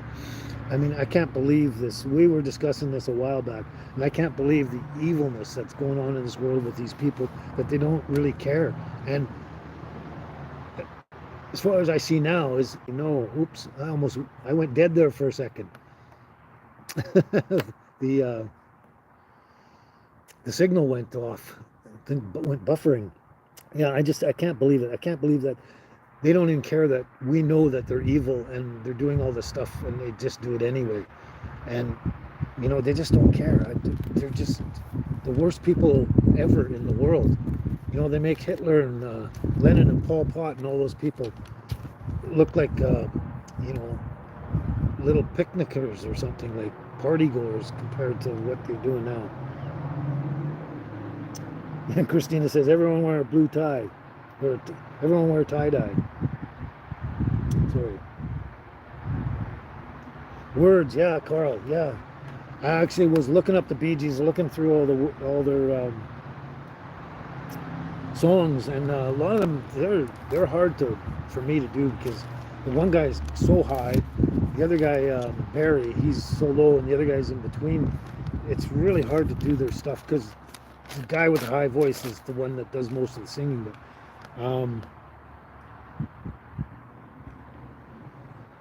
I don't know if I actually saw that one. Words, yeah, I like that. I'll check into that one. I'll test it out and see it. But if I don't think I can do it good, I won't. I won't do it. I got a lot of suggestions, and I tried looking at the songs, and I can't do that. Like what was it? The new one, Richmond from Richmond. I can't pull that one off. I don't think. Not as nowhere near like he does, but it's a certain style, I think. But I will definitely look into that. Yeah, Lila says money is the root of all evil nowadays. No, it's always been the root of all evil. Always. I'll try, Christina. I'll try. Yes, that was the one at Gary. Thanks, Gary. That's the one I would have actually tried. The one I was practicing on, but there's parts in it that I can't seem to grasp. Is that song I Started a Joke? Yeah, that was one that I thought I might be able to pull off, but for some reason I didn't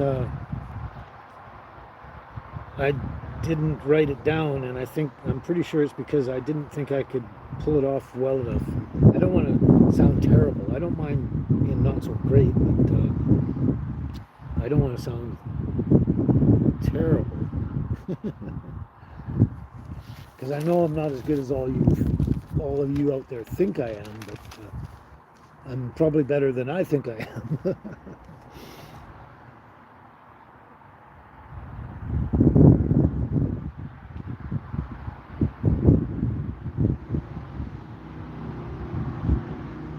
Yeah, that's exactly what you say, Night Owl, about giving the pillows to the people who don't even have a bed and all that kind of thing.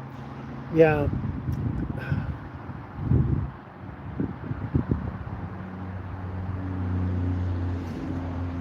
What was I going to say about that? I lost my train of thought again. But yeah, they were doing very, very little to help these people. It's just so sad. So sad. Oh yeah, that was what I was going to say. And the other thing too is there's FEMA and Red Cross, and they were the only ones legally allowed by the government, or illustrious government, to go in there to give out supplies. But they weren't giving out much supplies. They were just holding on to them and giving out as little as possible. And there was other groups of citizens and community groups and stuff like that that had tons and tons and pallets and pallets and pallets of donations. But apparently, they weren't allowed to take their donations in to help the people. It was only the government approved ones, FEMA and Red Cross, they're allowed to go in. We weren't actually giving out much of anything. They really weren't. They weren't. And the people that really had all the stuff to help people with, the real good stuff to help people with, they weren't allowed to take it in, and that they were held back by the police and told, no, you can't take this in, you're not approved. It's like, holy crap, are you kidding me? Everything about this is so evil and corrupt. Everything about, not just Maui, but everywhere that this stuff is happening. Maui's just the most blatant example of this worldwide trend with these money people destroying the whole world and killing people off. They want to get rid of everyone except 500 million people on this planet. And they all want the rich ones to be rich people too. Not just the average people. It's nuts. Yes, it does suck, Gary. Exactly, Mamma Mia. Yeah. When she feels the need to donate or ability to donate, she goes straight to the people who need. That's the best way to do it. I mean, all this money has been thrown out. People write checks and whatever, and they send it off to these organizations. And then, first of all, as much as 90% goes to fund the organization and the people involved, and the chairperson gets the big bulk of it, and then 10% or less goes to the people for what they need it for. I mean, these charities have been a joke for a long time. I wouldn't have bashed them years ago back, even though I knew there was something wrong with them. I wouldn't have bashed them a long time ago, but I will bash them openly now because they're proving to be just useless, there are some good organizations out there, and sure, they have to put some money towards operating costs and that, but that's more like 10 to 20% on operating costs, and 80 or 90% going to the people who need the supplies, right? Those are good charities, but there's few and far between of those ones. And even those ones, when they try and do good, the money people shut them down because they don't want people healthy. They don't want people getting help. They wanted to kill everybody off except for 500 million people. That's like billions of people, 6 billion, 7 billion people they want to kill off. So they only have 500 million people on the planet, and most of them being rich. And the only ones that on the planet that aren't going to be rich are the ones that are forced to work for these rich people, because they do need labor. You know, they still need labor to get someone to make their produce, because they won't go out and dig the fields and grow the food themselves. They just won't do it. It's just crazy. But yeah, that's the only way I do it. Like when I'm walking up and down the streets and I see someone homeless, hungry, and whatever, you know, I'll give the money directly to them, or I'll walk them over to McDonald's and say, "Are you hungry? Here, I'll buy you a whole bunch of food here." Blah blah blah blah blah. You know, yeah, it's much better to deal with the situation directly to the people that actually need it than, you know, throw it on to some organization hoping that it's going to get to where it goes. I mean, we want to believe that, but one of the worst groups in the world is WWF, World Wildlife Federation. They're one of the most corrupt foundations on the planet, and they're not out there to help protect animals and stop animals from going extinct. And that they're not. It's just a facade for people to make money. And I could go into detail on that one, but we don't have time today. But look it up. They are not a good company. Well, thank you, Lila. She loved the song "Candle in the Wind." Yeah, that's a great old tune, and brings back memories. And it's such a beautiful tune for a beautiful person, and from a beautiful person too. Yeah, they're just greedy, evil people, and it's not like, okay, they have all the money in the world, they control all the money in the world, but somehow they want more, need more. What the hell? They could never spend it all, you know. I mean, you know what? In the First Nations of North America, and possibly in the whole world, I'm not sure about all First Nations, but almost most of the First Nations in North America, especially I hear about it with the Haida and all the Canadian First Nations up in this area and that. Back in their day, and even today, you know, their value of wealth wasn't what they owned. Their value of wealth was what they could give away. That's how they looked at wealth, was how wealthy are you? Well, how much can you give away? How much can you help people, you know, that are in need and stuff like that, you know. And a lot of the times they tapped into their wealth, they gave tons of stuff away, but they still had enough for themselves, you know. And it was just a balance of the community, balancing everything out, so everyone, you know, so nobody suffered, or less people suffered, and more people got something going there, you know, instead of just hoarding it all on yourself and watching all these people die from starvation or whatever because you own everything. It's crazy. But that's how the First Nations looked at wealth. It's not how much you have, it's how much you give away. That's what potlatches were about. They were parties to show the wealthiest person in the tribe or the group or whatever would give away as much as they could to the people that needed it, right? And then they were honored because of their wealth, which is actually giving away, not hoarding. Crazy. Thanks, Christina. Thanks for the compliment. Sounds like you're taking off, Joe Ward. Okay, I think we're all going to take off here soon. We're over 2 hours, and probably the longest I've gone yet. But I do have to get back to my girls. But I will definitely give the girls big hugs and kisses for you, Joe Ward, and Mama Mia, and you, Christina. Everybody out there. I'll give big hugs and kisses to the girls, for everyone out there. And see you next time too, Gary. Oh, Lenny's hat. I don't know if I've ever seen you before. Big black oily man behind me. I don't know. Was there a big black oily man behind me? I don't know. I don't know where that's from. Unless somebody snuck up and I didn't see them. And they were looking over my shoulder. I don't know. I don't know what the question is. That a big black oily man behind you? Don't think so. It's just me and the sea can. Unless there's something I missed. I don't know. Maybe a ghost or something, or an angel of some sort that only you can see, not me. All right, I guess we've had a bit of sing-song. We've covered a few topics, caught up. One of the reasons I do this, and I keep doing this, is for the most part, it seems to make a lot of you happy out there. It makes your day kind of, it brightens your day, your week, you know, lifts your spirits and stuff like that. And that's one of the main things I do. It is Han Bay, never seen you before at all. Hi, how you doing? How's it going? Where are you from? Let me know where you're from. But yeah, I do it, you know, because it seems to just brighten everyone's day, week, whatever. And oh, you're from Turkey. From Turkey. You're a long ways off. Glad you could show up. We're almost done here, though, sadly. You'll have to come by next Sunday. I do this every Sunday, 12 noon, Pacific Standard Time. At least so far I do.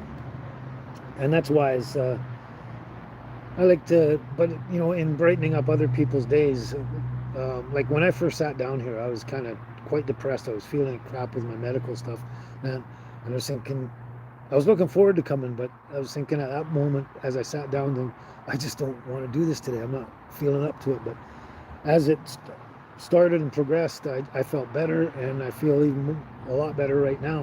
And now I find it hard to leave, because not only, I guess, I help you guys feel better and bring you joy and whatever, and bring you out of depressions and whatever they got, but it has the same effect on me.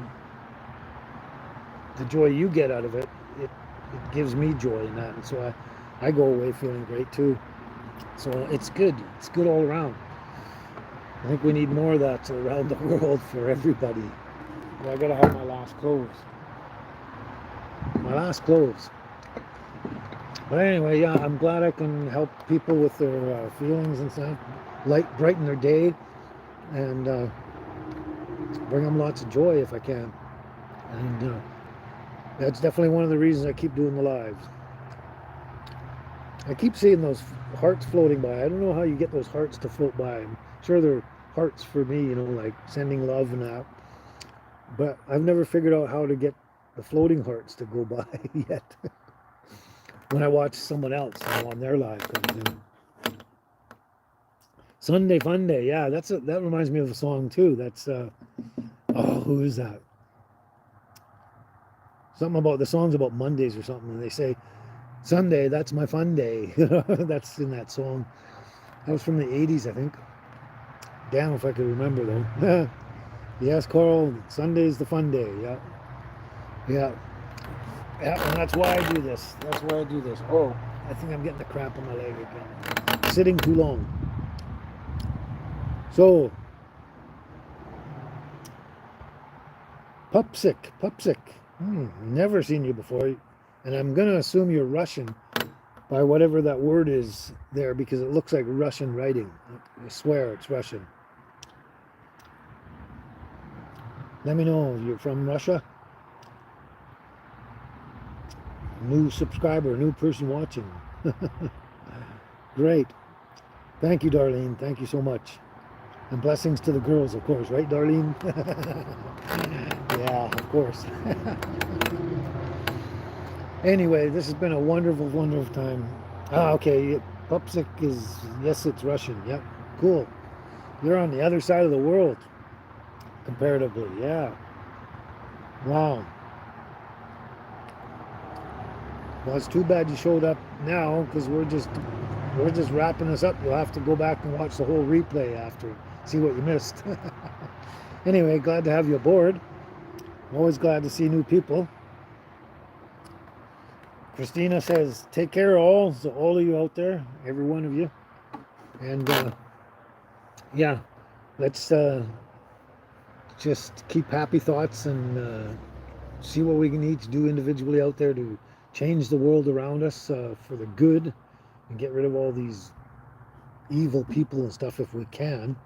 Um, and hopefully just ride out this whole process easy and comfortable, because it doesn't look good out there. But anyway.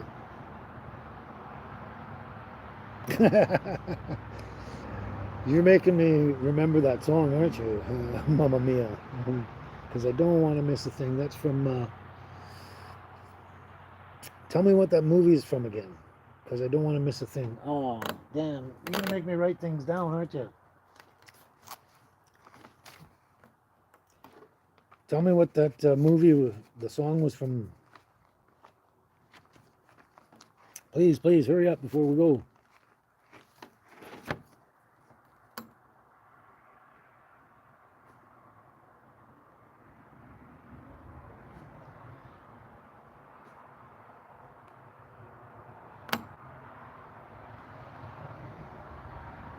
That actually sounds like an Aerosmith line from Armageddon. Okay, Armageddon.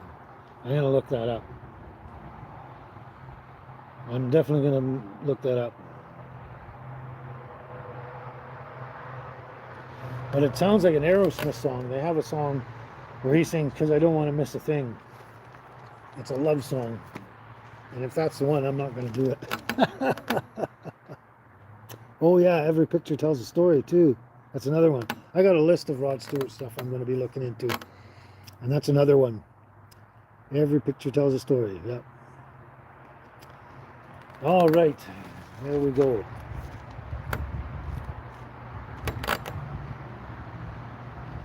Well, thanks for showing up and making my day. Supper's done. You got to eat. It's only lunchtime here. Well, sort of, yeah. It's after lunch. Okay, you all, everyone stay safe. Enjoy your life during the week here, and look forward to coming back next Sunday and having another chin wag, maybe some more songs and stuff, and maybe seeing if we can figure out problems of the world and how we can actually fix them as a group. Yeah. Get rid of the evil people like they did with World War I and World War II. They got rid of them. somehow. Oh, hey, Ozwoman. Hope you've been around the whole time, but yeah. Thanks for the hugs from Idaho. I'll pass those hugs and stuff on to the girls after when I'm finished here, too.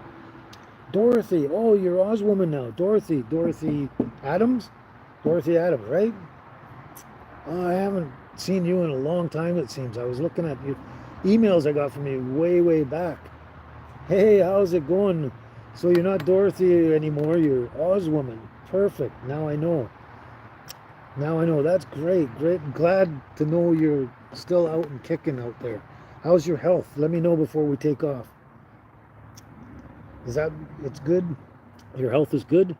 Excellent. Yeah, you went through a run of stuff there too. About a year or so ago, wasn't it? Yeah. Wow. I'm glad to see you're still around. You're still kicking. Excellent. I've been thinking of you off and on, but especially about 3 weeks, a month ago. I wonder. I was going through my emails. That's why. You lost another 20 pounds. Oh, cool. Don't lose too much though. You got to have some meat on your bones. But great. I'm glad. It sounds like. How's your puppies too? Okay, yeah, send me an email and update me on how you've been doing, how your dogs have been doing, and stuff. It's been a long time since we chatted. Wow, been a while. But I have been thinking about you, just to let you know. Excellent, that's perfect. Okay, well, it is time. I do have to go now because I really need to check on my little girlies out there. And, oh my God, yeah, salmon. Your dogs love salmon, eh? My baby's not much on salmon, but Angel will eat salmon, tuna, most fish. Ciao, Mamma Mia. Yeah. So, sorry, Ozwoman. I'll give my loves and kisses, hugs and kisses and everything and all love to the girls for you, Ozwoman, now that I know who you are. And for everyone else out there who told me to give hugs and kisses to the girls, I definitely will do that. And hopefully we'll see you all next Sunday, and maybe more of you. And yeah, so now I feel like I want to sit and chat more with you all as women, but I really do have to go. It's been over 2 hours, and my girls are waiting impatiently for me. So anyway, hopefully without further ado, we'll just say ciao for now, and hope you all have a really good week, really good afternoon and everything, and only good things happen to each and every one of you from here on in. Let's hope so. And we'll just see you next Saturday, sorry, next Sunday, and we'll catch up and see how everyone's done for the week. All right? Okay, you all take care, stay safe, and let's try and promote a better future for all of us on the planet here. Okay? Okay, talk to you real soon. Ciao for now.